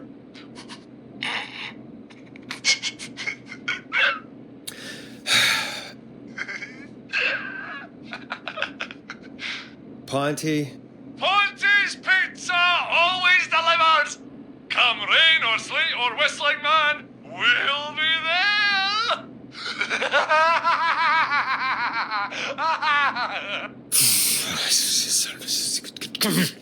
Forrest? Forrest? Are you okay? Forrest? I hope the whistling man gets in with his own pizza slicer. Jesus, Forrest? Sorry. That was too much. It's okay. It's been a high-stress night. Don't worry about him anymore, okay? Not for tonight, anyway. I think he's spent for now. We've got another call, whenever you're ready. Folks, don't spend your money at Ponty's Pizza. That's all I'm going to say about that. Moving along, I'd like to welcome another caller to 189.16 The Scream, with me, Forrest Nash. Who, may I say, is calling? Well, hello again, Forrest. Dawn. We played your song, Long Ride Home. Did you hear it? Can you tell us? Never mind that now. First, I'm calling because I need your help. Are you in danger? I sure am. Do you mean Yes, he's after me now. you? I think so. He must have heard me on the radio helping you. Helping? You didn't exactly help. Maybe I've been helping more than you know. I was out following a lead, trying to work out who would be next, after Chuck. And what happened? And I started to feel like I was being followed. I came back to my apartment building, but this newfangled security system has me locked out. I need you to help me get inside. Can a neighbor let you in? I only moved in last week. I don't know anybody yet. There's not even a buzzer here, only the keypad for the entry code. I need that code to get inside. Which apartment block do you live in? Maybe one of our listeners lives there too. It's the new Woodside apartment building between the town hall and the trailer park. But I doubt any of your listeners live there. I don't have many neighbors. Sounds like a prime piece of real estate. The sound really carries at night. Shit. Is that a neighbor's dog? Yes, it is. Boy, I wish he'd muzzle that thing and... Oh. And now he's blasting David Scopo out of his window. This night can't get any... It's that man. He's coming down the street. I don't think he's seen me yet. Forrest, please. I need your help. I need the code for that security system, or I'm gonna die. What's your neighbor's name?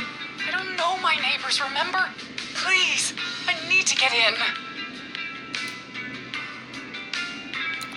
What's the name of the security system? There's a sticker on the box. It says Starling Security 4000. There's a keypad, and it looks like it wants a 6-digit number. We'll see what we can do. Thank you, Forrest. Yeah, of course. Don't worry, Don. Thank you, Forrest. I knew I could count on you. I'll sit out of sight. Call me back soon. All right, folks. Here's a little tune for you all to enjoy while I try to break Dawn into her apartment. You were pretty quiet there, Peggy. Forrest, was it just me, or was there something... It wasn't just you. Something was weird about that. Yeah.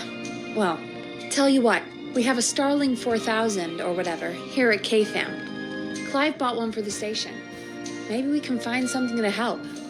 Well, I'm not sure who, but to help someone.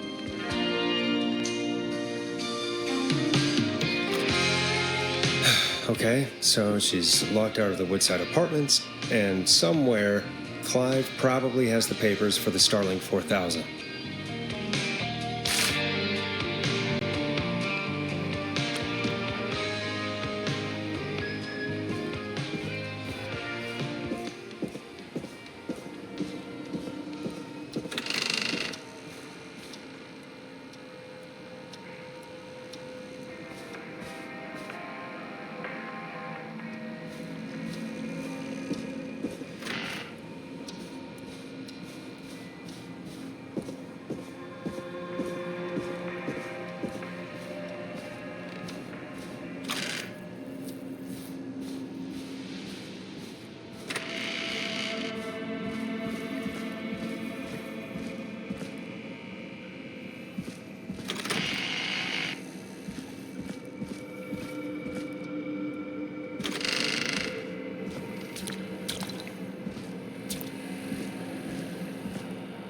Order delivery form. Starling must have left this by accident. This system's not even installed at Woodside. Starling 4000. User manual. Ah, these codes should come in handy.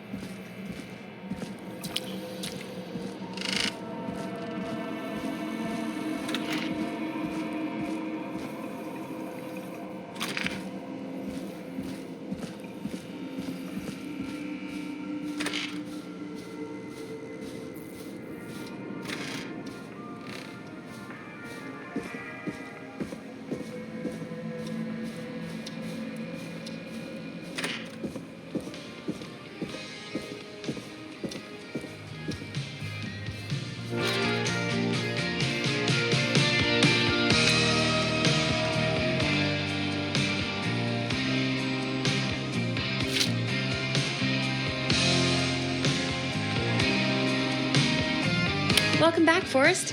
Find anything? The Starling 4000 security manual. It's got a bunch of codes. Good. And did you find anything else? I saw a list of everyone else who bought the Starling 4000. Know who was on there? Oh my god. Roller Ricky. Do you think we should give him a call? Is that crazy? I don't know what you'd say, but...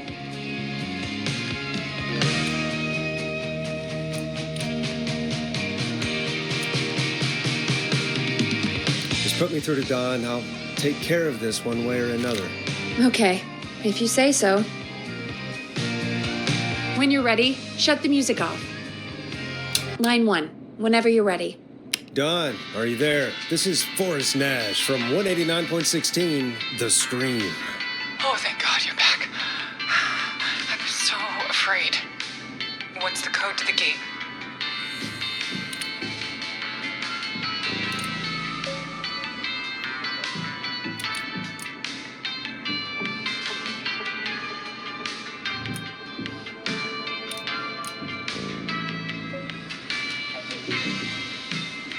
The code is 191519. Thank you, Forrest.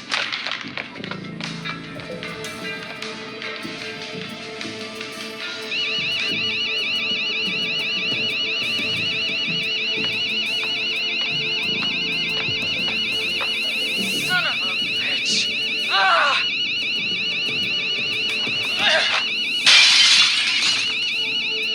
Is she?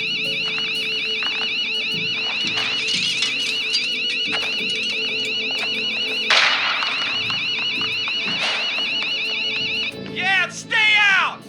Nobody disrespects the sanctity of the ring. Don't ever come back here again. I'm calling the cops. Thank God. Hello? Is someone there? Ricky, get back inside and turn on the radio. Whoever that was, she was trying to break into the ring. She? Forrest, man, you got no idea. That was him. That was the whistling man. The alarm gave me just enough time to get my rifle. I don't like hurting folk, but I can't let anything happen to Maxy. He's my best friend, you know? Listen, man, I'm heading back inside. Gonna barricade that window. My man, thank you. You and Peggy can skate for free whenever you want, forever. That's a done deal. Thanks, Ricky. Can't wait. You got it. Talk to you soon. Okay, Gallows Creek, here's some music while we process what just happened.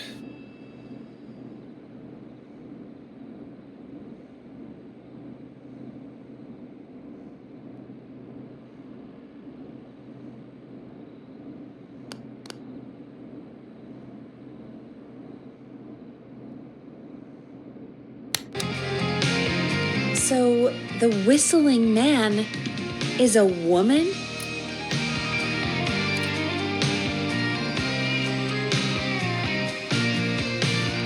I know. I can't believe it. She called up. You spoke to her multiple times.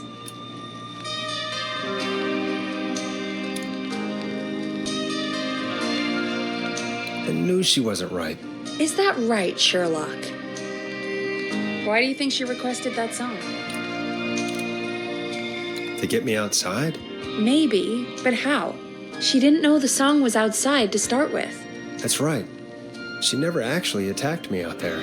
So? What now? I guess I should make an announcement. We do have new info. Okay, kill the music and you can make the announcement. Okay, you're live in 3, 2... Hey folks, this is Forrest Nash here. I hope you're all safely locked inside. For those of you listening to that last call, you might be wondering what to make of it all. Here's our take. We now believe the killer is actually a woman. One who might manipulate you into letting her in before she attacks you. I'm sad to say, but it's time to trust no one. The killer was calling themselves Dawn. This could be a fake name. If anyone needs help or you have info on the killer, please call in. You folks have my new number, right? It's 911. Hopefully, our next caller can help shed some light on our killer. Hey, we had a call come in. Okay, folks, time to take a call. You're through to Forrest Nash on 189.16, The Scream. Hey, man. Murphy? Damn straight. What's going on, Murphy? You in danger again? Nah, man. I've just been listening to the show here at home.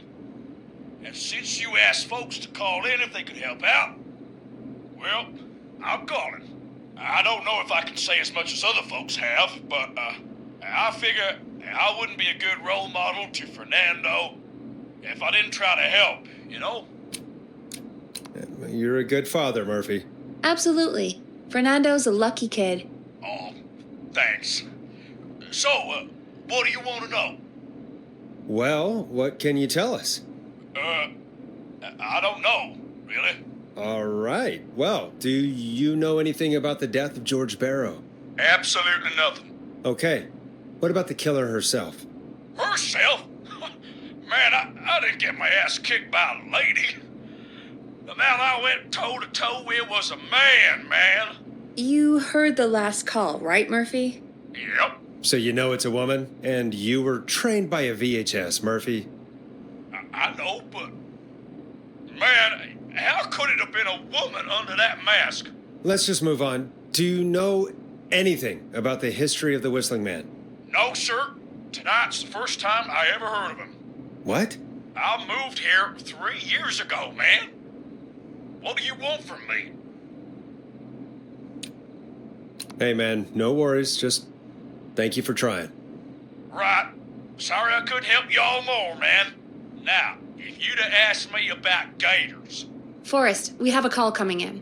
Sorry, Murphy. I think that's all we've got time for right now. All right. I'll catch y'all with the gator talk later. Night. Well, folks, that was a bust. But perhaps our next caller has more they can tell us. Let's find out. This is Forrest Nash, and you're listening. Please help me. My name is Casey Moore. I'm at 25 Nancy Drive. My best friend's been stabbed. He's bleeding everywhere. I don't know what to do. Please help me. Somebody's been stabbed? Can you tell me what happened? We'd been out at the reservoir. We were heading back to his place when we heard this whistling all of a sudden. He just started freaking out. He screamed at me, told me to hide. I'd never seen him like that, and I just panicked and ran and hid in a bush. Oh no. Forrest. Then what happened? He went up the road and talked to someone. I couldn't really hear or see anything. It sounded like he might have known the person, and they just stabbed him.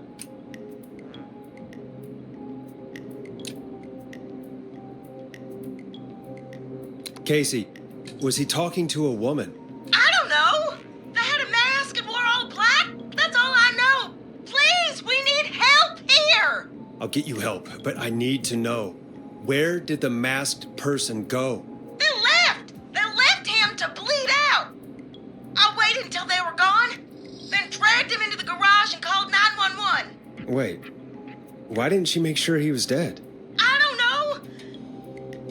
I think I heard them say something like, "It's not so funny now, is it?" Before they left, but please, he needs to get to the hospital. I can't drive, so we need an ambulance.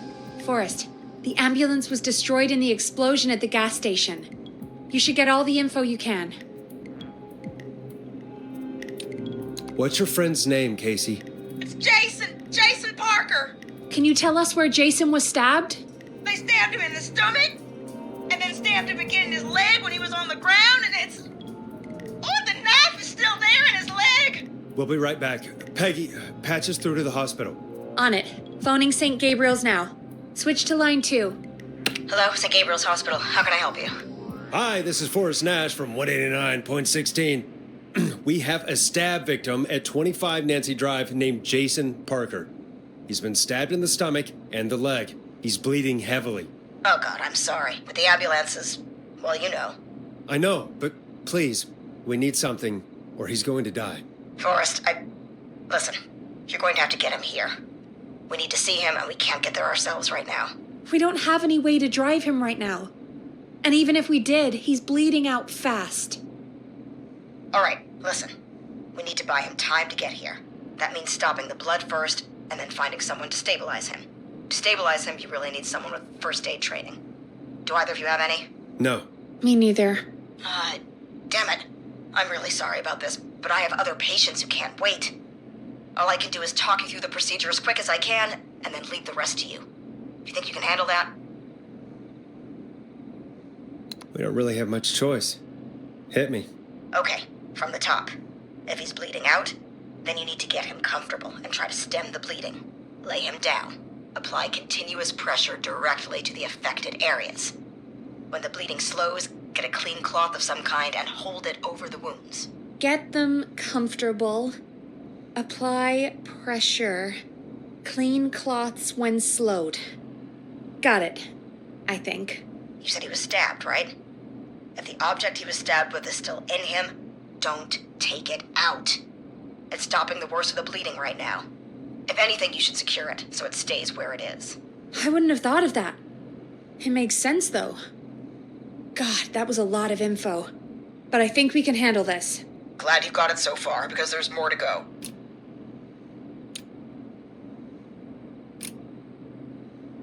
I'm still with you, Doc. What else do we need to know? If he's lost a lot of blood, he may enter shock. If he does, act fast. If you applied a cloth and it's bleeding through, don't remove it. Just apply another on top of it. If it's safe, elevate his legs to get blood circulating to his vital organs. Try to keep him warm. Get him to rest and reassure him. We need the patient to stay calm. All right, don't replace bandages. Elevate his legs. Keep him warm and calm. This is a lot. I'm really sorry. That's as much as I can give you right now. Try to stop the bleeding. Find someone to get him stabilized and get him here as quick as you can. Good luck. All right, Forrest. Casey's still on line 1. Hello? Hello? Forrest, are you there?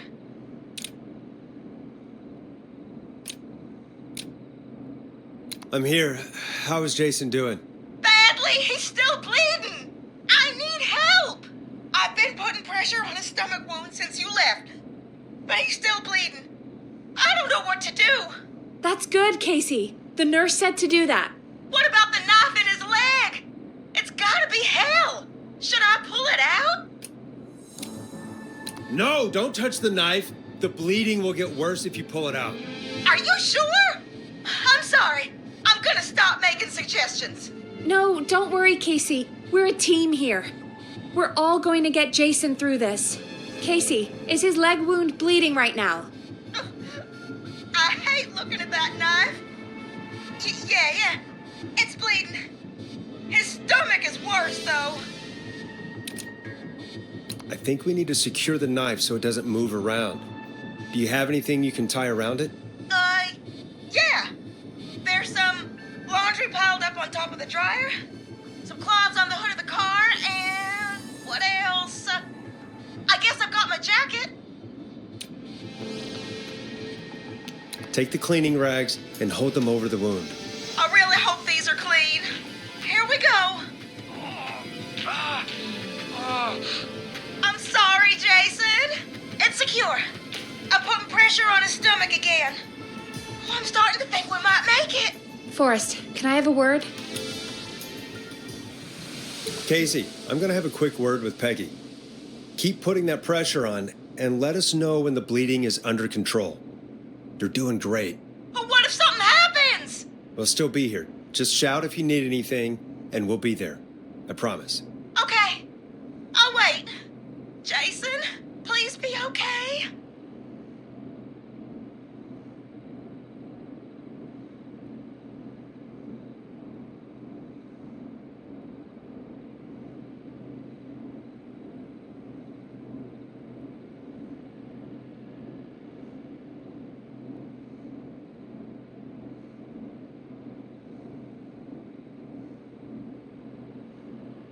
What's up, Peggy? We can't stay on the line with her all night. Dawn is still out there. What if other people need us? You're right. She's probably on her way to her next target right now. Exactly. And you heard the nurse. We need someone there with training who can stabilize him. He's got to get to the hospital somehow.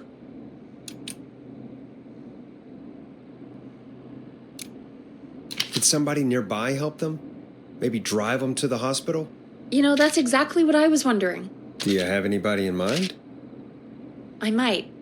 A little before you started working here, KFAM did a mandatory first aid training course. Me and Karen missed it because we were away on a producer getaway. You skipped it, didn't you? Never mind. So, how does KFAM's first aid course help us? Casey said they're at 25 Nancy Drive, right? Yeah? Why? They put up a bunch of cheap houses around there about 10 years ago. So a bunch of people here at the station live around there. Do you think any of them could help Casey and Jason? Probably, but I don't know who lives there. And since I missed the training day, I don't know who knows first aid. Could you call them and ask? I don't know everybody's numbers. I've only ever called Karen. Everybody's personnel info is probably in Reggie's office. Got it. I'll look through their files in Reggie's office. It's a life or death situation. I'm sure they won't mind. Right. But there are a couple of problems with that. Go on. It's sensitive information, so Reggie probably locked it in his safe. Great. Great. Do you have any idea what the combo for the safe could be? Not a clue. Reggie's a serial note-taker, though. Maybe something in his office will give it away. Right. There is something else. I'm not gonna like this, am I? Have you ever heard, "The future is floppy"? Peggy, what the hell are you talking about? I'm talking about floppy disks. Floppy disks are like these futuristic things that have information on them. You put them in a computer and they do something. Peggy, I know what a floppy disk is. Anyway, Reggie decided that the future is floppy and started phasing out our physical records and replacing them with these floppy disks. I imagine it's the same for our personnel files. That's good to know. Since we haven't heard anything from Casey, I'm guessing Jason's okay for now. I'll check out Reggie's office and see what I can find. You'll need a key for that. I'll just slide it under my door now. Thanks, Peggy. I'll just have to look around.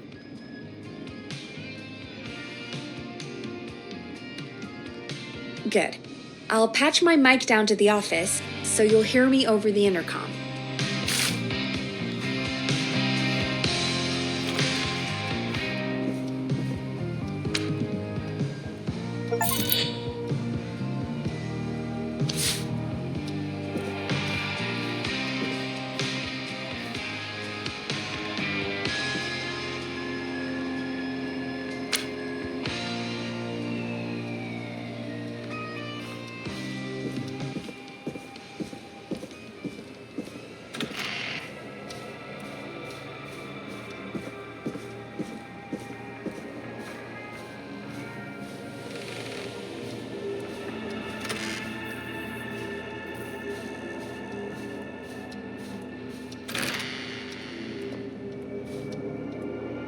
Looks like I need a 4-digit code.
Could this be it?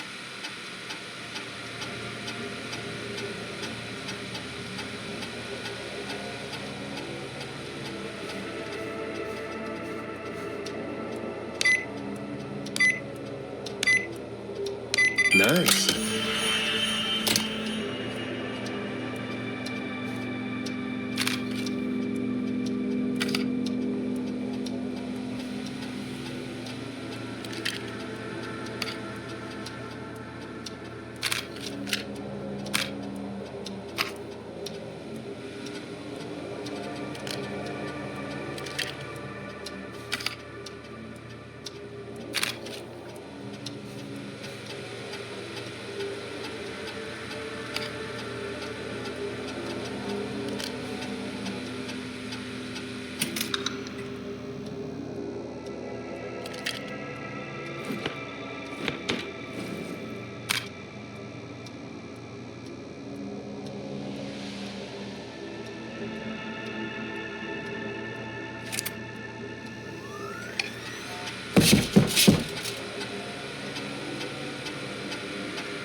Get a load of this, Peggy.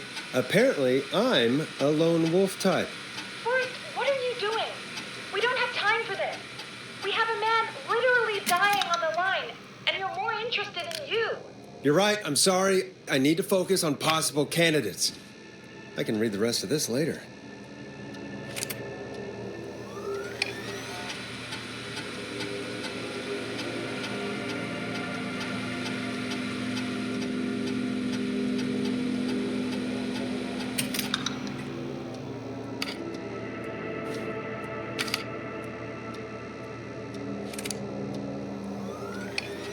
Hey, Peggy. I think Reggie's on to you and Karen. Maybe don't bring those little drink umbrellas into work for a while. What? Why are you reading my file? You need to find someone who can help Casey. We already know I can't. Don't waste time. You're right. I'm sorry. I need to focus on possible candidates. I really shouldn't have read both. We're in a hurry.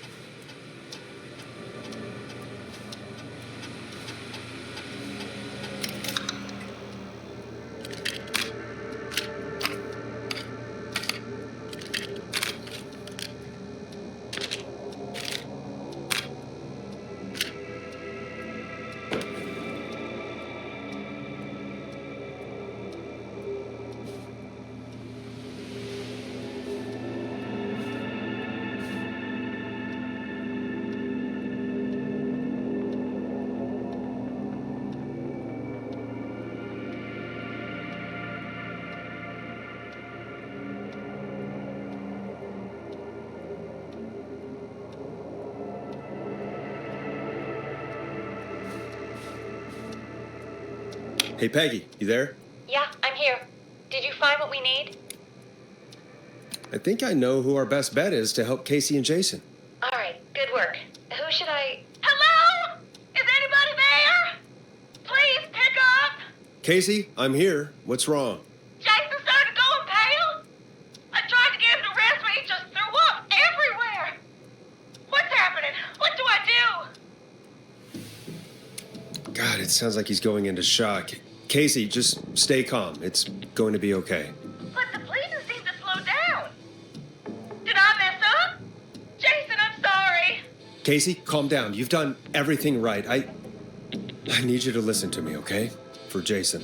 What did the nurse say to do about shock? Casey, I need you to elevate Jason's legs. We need to get the blood flowing to his vital organs. Got it. Jason, stay with me. I'm just gonna move you. This might hurt.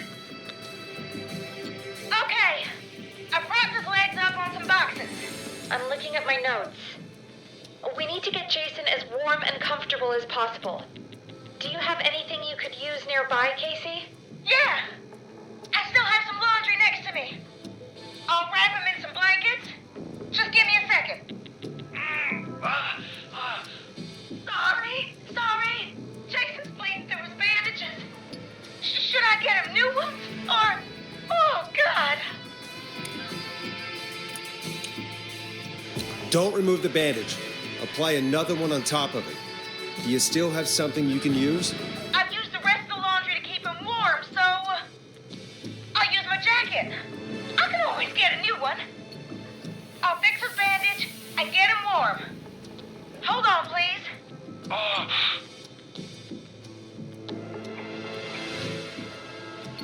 Sorry. I'm done. You're gonna be okay, Jason. Just relax now, okay? Oh, he's scared. He's not doing well. Is he gonna... Casey, I need you to be strong for Jason. Sit with him and reassure him that everything's going to be okay. Okay? Okay. But please, I can't give him what he needs. Please sit down. I can't lose him. All right, Forrest, we need to hurry. Jason doesn't sound like he's doing too well. You said you knew who to call earlier? Who was it?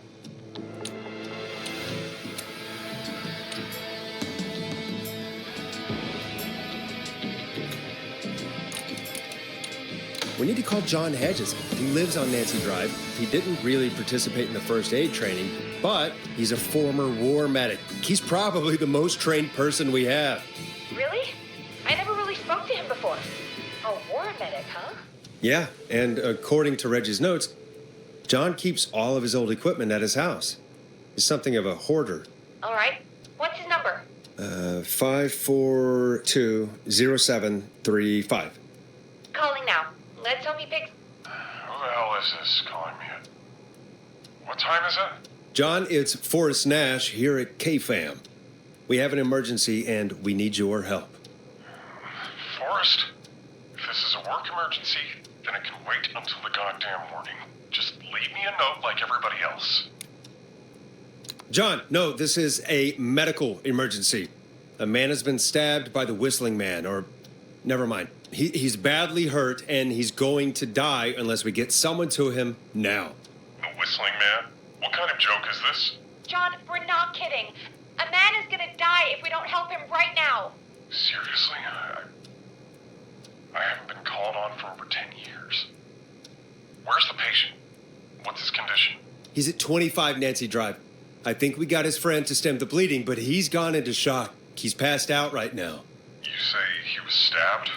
Do you know the extent of his injuries? From what we were told, he has 2 major stab wounds. One to the stomach and one to the leg. The knife is still in his leg, and the stomach wound is open. Understood. Let me grab a few supplies and I'll head right over. Damned if he dies on my watch. Thank you, John. We'll let him know you're on your way. Good luck. Hello, Casey. Are you there? How are we doing? Bad. Jason seemed really weak and then just started thrashing. What about now? Is he still thrashing? He's passed out. Please tell me you found someone to help. Casey, help is on the way. My colleague will be there soon. You hear that, Jason? Someone is coming. You're gonna be just fine. Just hold on for me, okay? Just hold on. Come on. Hello, Casey. This is John Hedges. I'm here about Jason. Please let me in. I'm guessing that's Jason there. Casey, I'm gonna need your help. Forrest, Peggy, don't you two worry. We've got this from here. Okay. Forrest, we'll call you back later. I have to go now. Good luck, everyone. God, I hope he's gonna be all right. And with that, the show moves on. We're sending our best wishes to Jason. Well, after all that excitement, I think we could use some music. Come back upstairs when you're ready.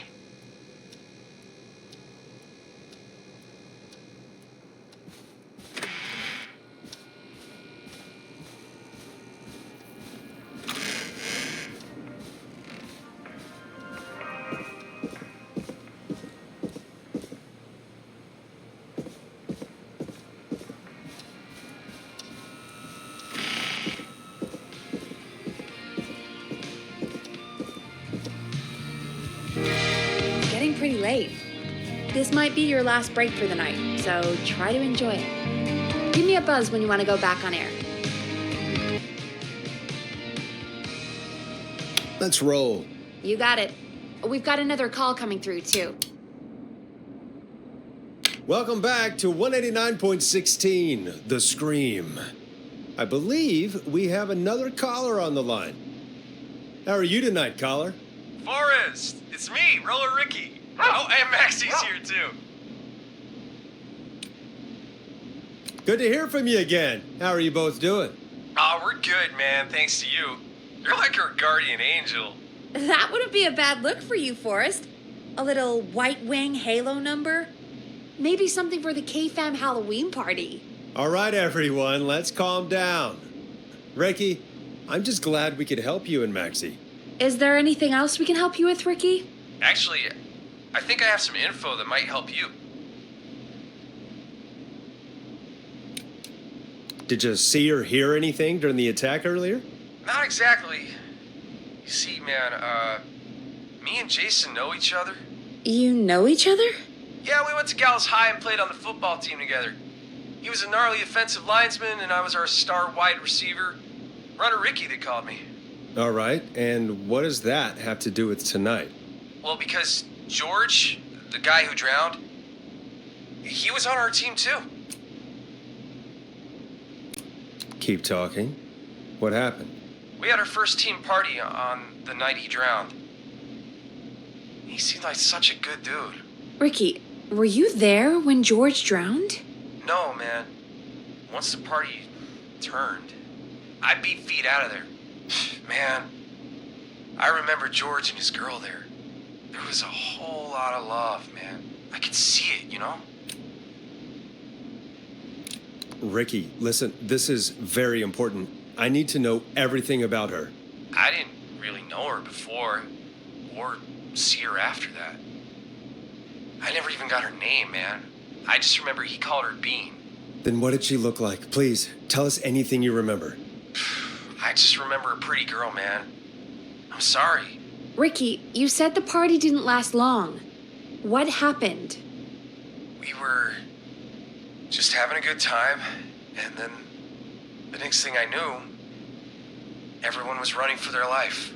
I looked up and saw that goddamn whistling man in the trees. And I never ran so fast in my life. I ran straight home. Didn't know about George until next morning at school. I'm guessing it was whistling night, wasn't it? That the whistling man was just another kid. Yeah. I don't know how George died, but I always felt like if anyone deserved to die that night, it should have been me. And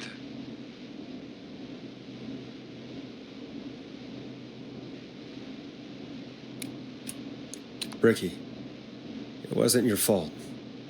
You're not a bad person. I know that now, man. It took a long time to learn, but yeah, just thought I'd tell you all what I know. Thank you, Ricky. This helps. Thank you. You got it, man. Anyway, I think it's time for me and Maxy to free up your phone lines. Thanks for listening, man. I'll let you to it. Night, Ricky. All right, folks. Looks like we got a new lead in the case. If anyone has any info about this mysterious being, please call in. If she was George's girlfriend back then, she's probably in her mid to late 30s now. Huh. Oh, we have another call coming in, but hang on. What's up, Peggy?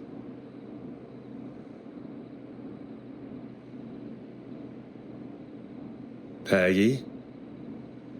You're gonna want to take this call off the air. Who is it? Just do it. All right, folks, it's time for another track. Here's one to help you sit back and relax. We'll be right back after this. A classic back by popular demand. This is Long Ride Home by the Barn Finds. I hope this is good news, Peggy. Who have we got? Find out for yourself on line 1. Hello? Forrest, I'm glad I got back through to you. Sounds like it's been a busy night, huh? Surprise! It's Leslie, our 911 operator, leading the charge from Henderson to come save us.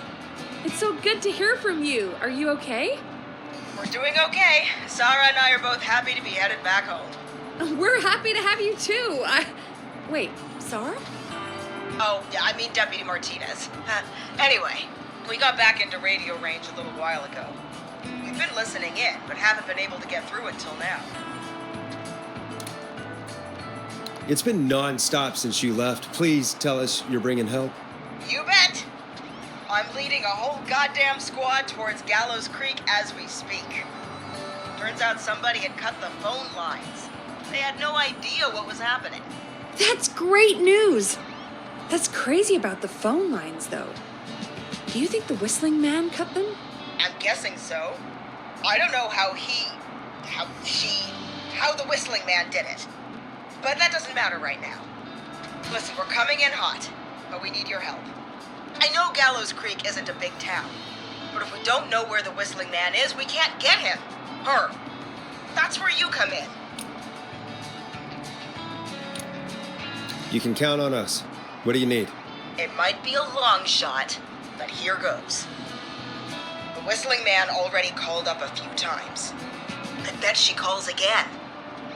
We're still a little ways out of town, so if she calls, stall her. Buy as much time as you can for us to get in. And while you're talking to her, try to figure out where she is. We'll be listening in, so once her location is known, we'll head straight there and end this nightmare. I'll do my best. I know you will. Heck, I can see the headlines now. Forrest Nash's interview of a lifetime. Anyway, I'll radio the other cars and tell them the plan is a go. Hopefully the next time I see you, it'll be with our killer behind bars. Take care now. We'll see you soon, Leslie. Oh, thank God. It sounds like this is almost over. We're nearly through this.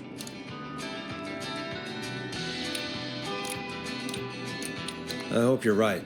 The sooner this is over, the better. I am right. Trust me. Anyway, we should get you back on air. Taking callers is the only way to see this through. Okay, Forrest, shut the music off. Bringing you back live now. Welcome back to The Scream with me, Forrest Nash. The line is lit up, but before I get to our next caller, I just want to say things are looking up. It's almost over. But for now, let's bring in our next caller. Evening, caller. This is Forrest Nash. Hello, Forrest. This is John Hedges. I'm here with Casey. I wanted to give you an update on Jason. John! Is he going to be okay? He's a fighter. He'll be fine. We've got him stabilized and resting in a bed. We're preparing to move him to the hospital. Thank you so much. If you hadn't been there, then... God, I don't even want to think about what would have happened. Of course, Casey. We're just happy he's okay. John, Casey, you two did all the work. Tell Jason to get well soon from us, whenever he's up for it. Well, why don't you tell him yourself? Is this Forrest? It is. I hope you're feeling better now. It's good to hear you, Jason. How are you? Oh, well, you know, I've got a hole in my stomach, and there's a knife in my leg, but John gave me something to take the edge off. So, I might feel even better than either of you. Oh. Take it easy until you get to St. Gabriel's. I will. But, before that, I needed to call you. I'm guessing the Whistling Man is still out there? Yep. As far as we know, anyway. I was worried you'd say that. God damn it. Actually, I'm glad you called. I wanted to talk to you about what happened earlier. Go for it. We spoke to Roller Ricky not long after you were attacked. You spoke to Ricky? Is he all right? He is now. I mean, he was attacked earlier, but this call came after. Hey, guys, I'm really sorry, but there's a call on the other line. I just need to make sure we don't have another situation brewing. You fill Jason in on what happened. I'll be right back. Sure, Peggy. Sorry, Jason, where was I? Yep. Ricky's fine. You don't need to worry about him. That's a relief. He told us about George. Sounds like everything's finally coming out now. It's been tough to hold it all in. Sounds like you've been holding back about something awful, Jason. I'm part of the reason my best friend is dead, Forrest. And the few who knew about it said if I ever said anything, I'd find myself in jail. For a long time. It was hell. And then the town just moved on. Like he'd never existed. What happened that night? I went along with the stupid prank, that's what. Whistling night. Some of the guys on the football team had an idea for a way we could haze the newcomers. We decided to plan a party in the woods. have the whistling man crashing. It was stupid. We each had a role. I was the stabbed friend. At the party that night, I left the group for a second. Met our whistling man. Pretended to get stabbed in front of everyone. Started an almighty panic. Those screams. That was the last time I saw or heard George alive. How did George die, Jason? I don't know. I was playing dead. But when I heard her scream... Ricky mentioned a girl named Bean. Is that who you mean? Bean. Oh, yeah. I guess George did call her that. Yeah. He called her Bean. I heard her again tonight, Forrest. Her name was... What? What happened? Are we still on air? No, we're not. Seems like the power is completely gone. How do we get it back on? I don't, we can use the emergency generator down in the basement. Becky picked it up a while ago in case we ever needed to do an emergency broadcast. An emergency broadcast? Emergency? You know, nuclear war, alien attack, broadcasting a serial killer's location to the cops so we can end this nightmare. Fair point. It's in the storage area, in the far back corner, up on the wall. You might have spotted it earlier when you were digging around for all those tapes. It'll have a big red button. Just press that. I'll see you when you're back.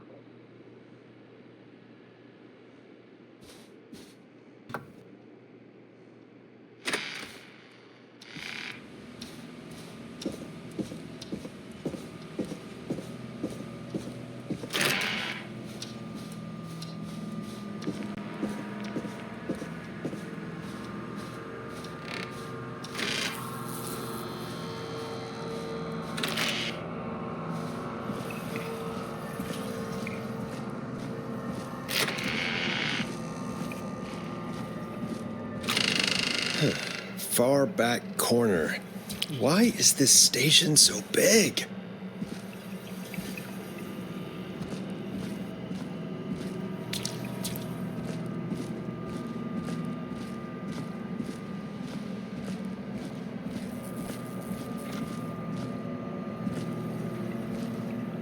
That must be it. Boom! We've got power.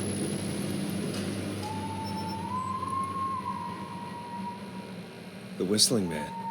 I need to warn Peggy.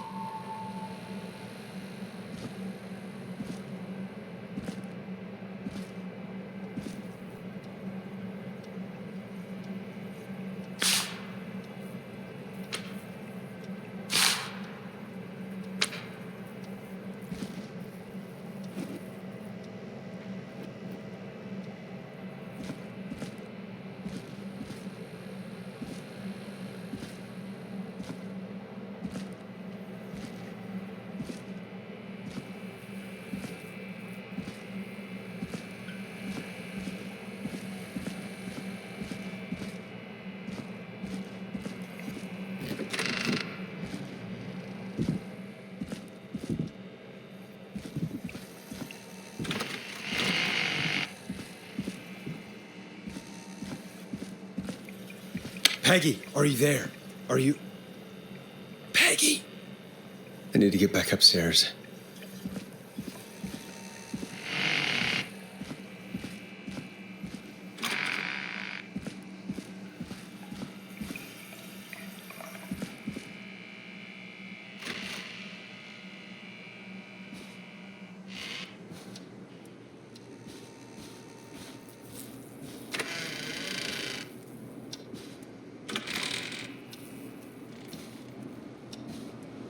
What the hell?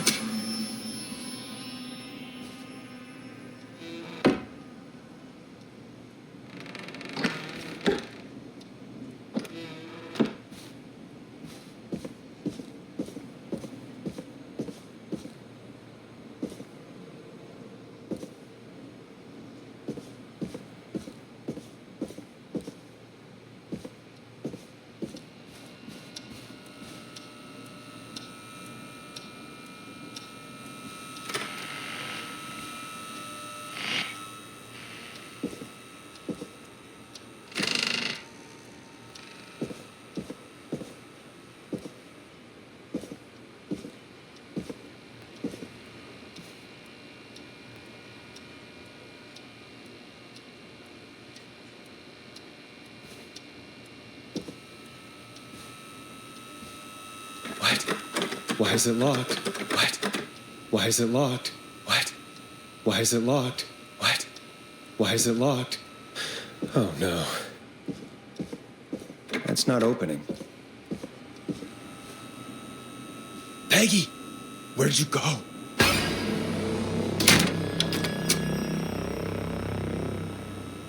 No way. This can't be happening.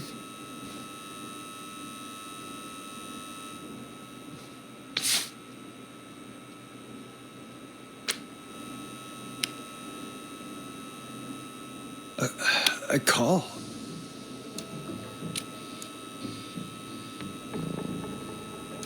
What do you want? Good to talk to you again, Forrest. You know, I've really enjoyed our chats tonight. I guess we've had some moments. My favorite was when Ricky ran you out of the rink. Ha! You sure did get me then, Forrest. Where's Peggy? Have some patience, Forrest. It's almost the end of the night. Almost the end of the show. But it's not over just yet. Got a little time still. So let's make the most of it.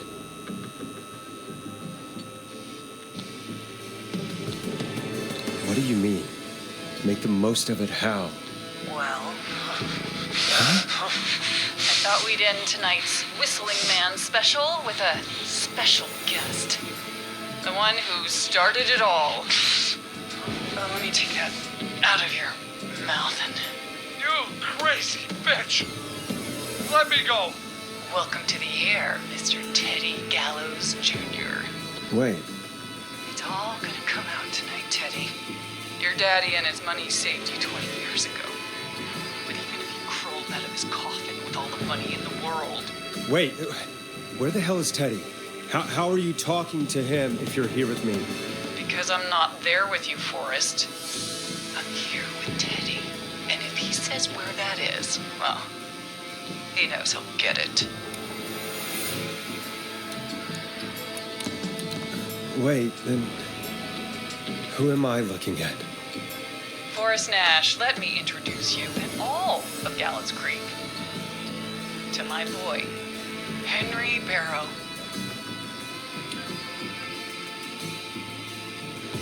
Your son? You mean you... Wait, that he... Yes, Forrest. He and I had a son. So there were two whistling men tonight. Of course. That explains how you were always able to get around town so quickly. And that's how you escaped the secret archives in the newspaper office. Don't think I've forgotten about that, Forrest. Locking my sweet boy away like an animal. And Murphy, he was right, wasn't he? He did fight a man. He did. I taught my boy to never run away from a fight. Hang on. Did you say Barrow? Then are you... Let me just get this mask off. Damn uncomfortable thing. No wonder Mooney went crazy wearing this. There we go. Marie Campbell? George's old girl. Oh, well, it sure has been years since I last saw her. Oh, God damn it.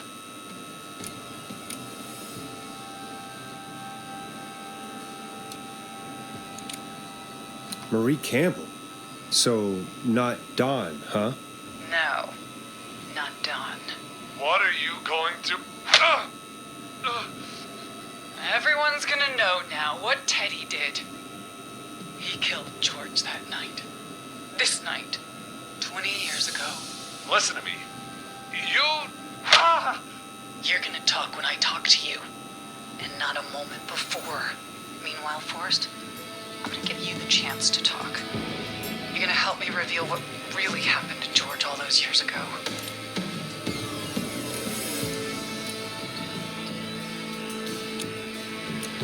Why should I help you?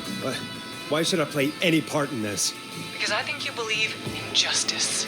You think this is justice? You had no goddamn idea, Forrest. These people you've been trying to save, they were all in on it. They all knew George was murdered, but... Murdered? Listen, I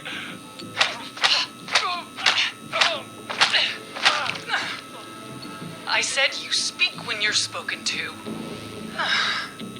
Now, I know you've done some good work tonight in piecing together what happened to George 20 years ago, and that's why I want you to interview us.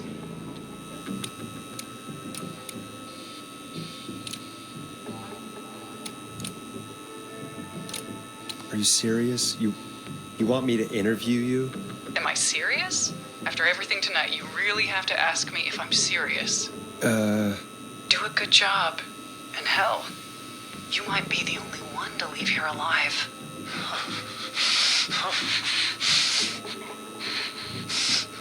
I need to drag this out. If I can buy Leslie time to get back to Gallows Creek, and if I can find out where Marie is, then this can end. Teddy, we'll start with you. Just, talk me through what happened that night. How did it start? how would I know? It was 20 years ago. Teddy, be honest with me or we're both going to die. Honest? Forrest, I'm trapped here with a psycho. What the hell? God damn it. Okay. Our first team party was coming up. And when I saw the date it was scheduled for, I had an idea for a way we could prank the new guys.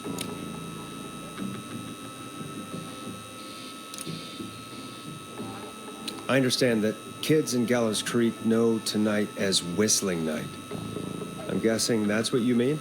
Well, we didn't have a name for it then. It was just the night that Mooney went missing.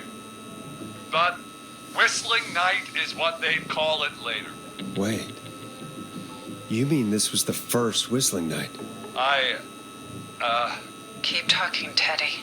We went up near Whistling Point. God, who was there? Me, Jason, and George, of course. But George didn't come alone.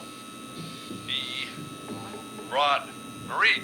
And Roller Ricky, he was there too, wasn't he? Yes, Ricky was there too. Runner Ricky, our wide receiver. I helped him off the bottle, you know. Because I'm a decent man. Is that so? Yes, it is. He came apart one day. Some people do. He had some issues. Wasn't stable. I didn't want him to hurt his chances in life. So, I helped him keep himself together. You were afraid he would talk about that night, weren't you? Keep talking. About midway through the night, we put the prank into action. We looked up at the trees and saw Jason there, bloody, like he'd just been stabbed. And the Whistling Man, screaming. George and I and Ricky, we got left behind. But Ricky was in on it too. I know he was. He and Teddy were as close as anybody. Teddy must have told him to plan.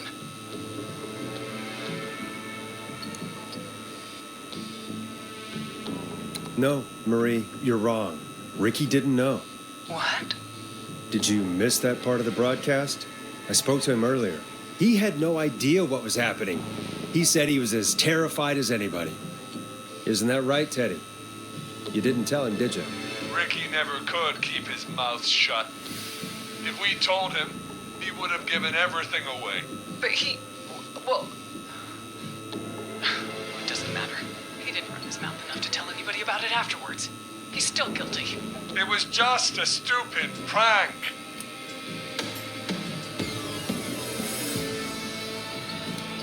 How can you still say it was just a prank? Oh, come on.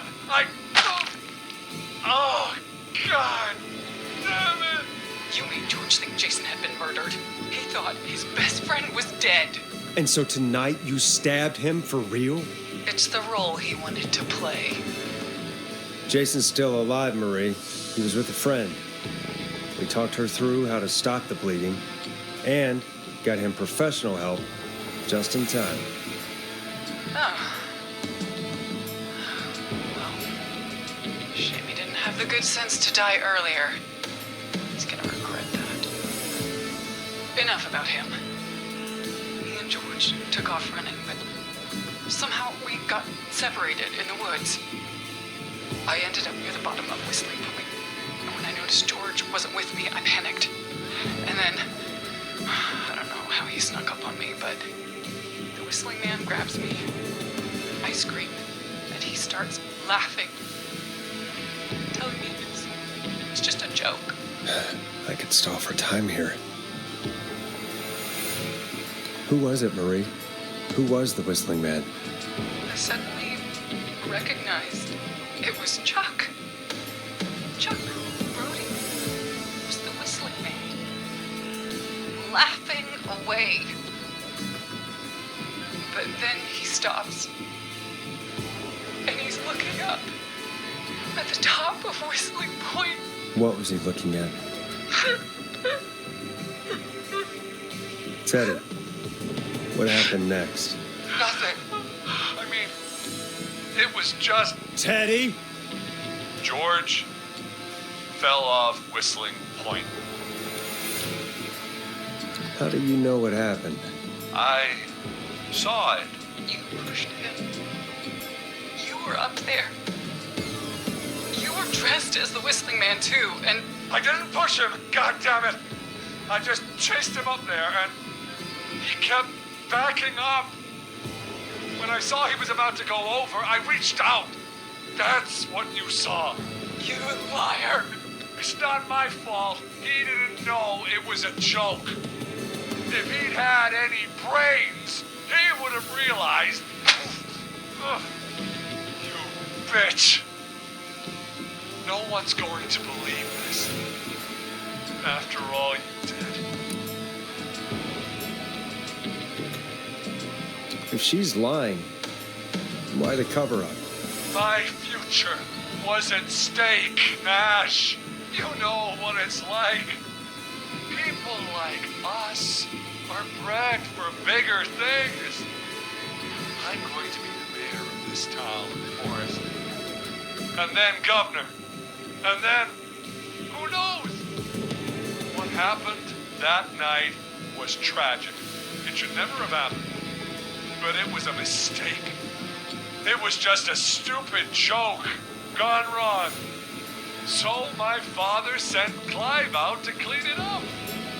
Why should a blip ruin my future? George was a blip? That's an evil thing to say, Teddy. That's the way it is. My father agreed with me. Sandra found him the next morning while out jazz running. She found him in the river, but she lied about that to protect Teddy. She said something about her rent going up, unless she... Teddy, did your father own Sandra Sharp's dance studio? It's Gallows Creek, not Sharp Creek. Hit him again, Marie. Damn it. Yes. Okay. We own most of the town. That's it then. Your father was going to run her out of business unless she lied and said she found him in the reservoir instead of the river. What my father did in his business dealings is nothing to do with me. The false reports. That's why you killed Sheriff Matthews too, isn't it, Maria? Not just to get him out of the way, but... Everyone was in on it, Forrest. Even the coroner wrote a fake report. Said George was drinking. That he'd just got himself into trouble. And... I saw. I'm sorry. For all it's worth, Virginia didn't have much of a choice. She had a sick sister whose treatments she couldn't afford. She played along with the gallows to save her sister's life. And her own. Even still, she should have told the truth. I did my part. I tried everything I could think of. I even went to the newspaper, but no, that coward killed the story. We'll take care of Maurice Russell later.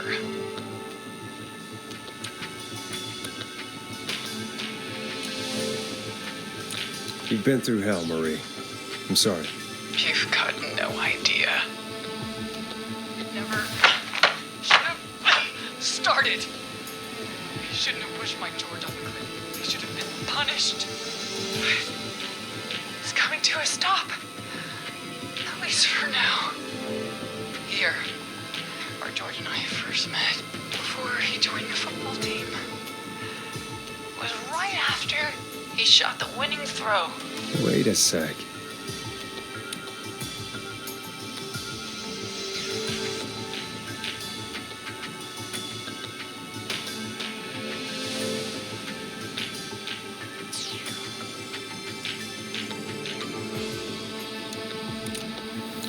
Gallows Creek High, in the gymnasium. That's right, Forrest. Not that it matters, but yes, we're here. Anyway, I think that about wraps up the interview with Teddy. So... Marie? Where? Oh my god. Peggy! Teddy? You've gotta help me. Quiet. You'll talk more later. Now I have to talk to someone who mattered more than you ever did. Peggy. It's been so long since I've seen your face. I worried you wouldn't come. Marie! Oh my god. I thought you... And here I was, thinking you'd forgot me. I'd never forget my own sister. Sister? Peggy, what's happening? Why are you even there? Wanna explain, Peggy? Earlier, while you were speaking to Jason, I got a call. Do you remember? Well, it was from Dawn. She said that my sister Marie was there that night George died, and that I should come to the gym for a reunion. And when you walked in, you found out.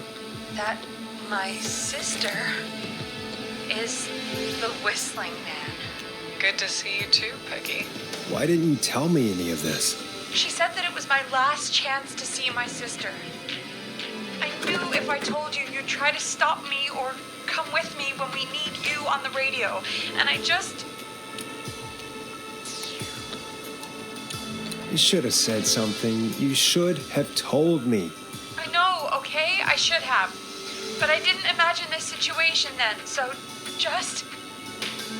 What happened to you, Marie? You just disappeared one day. Disappeared? I was thrown out, Peggy. I begged Mom and Dad to do something about what happened that night, but did they care? No, they told me to stay quiet. They only cared when they learned I'd been with George, and... Marie, I'm so sorry. I never knew.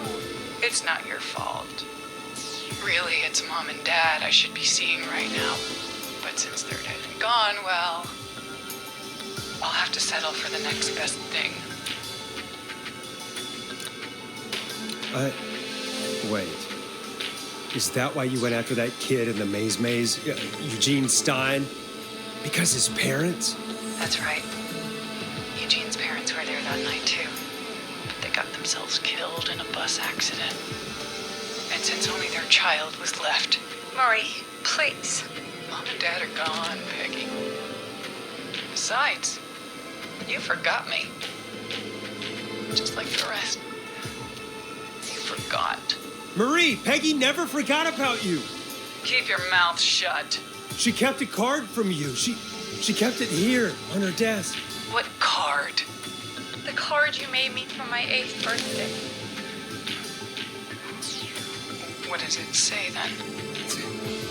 Happy birthday, Peg. Now you're great and 8. Love, M.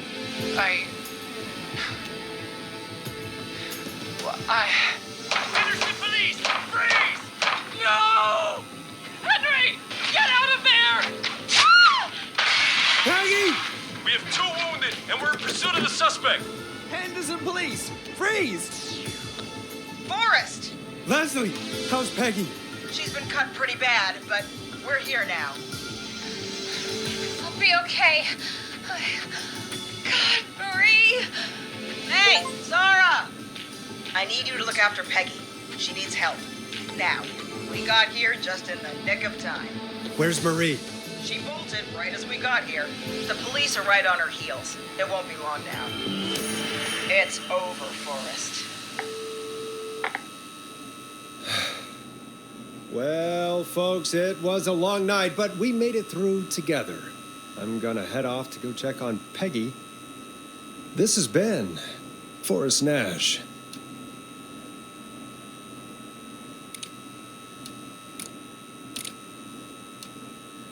And it's been a scream.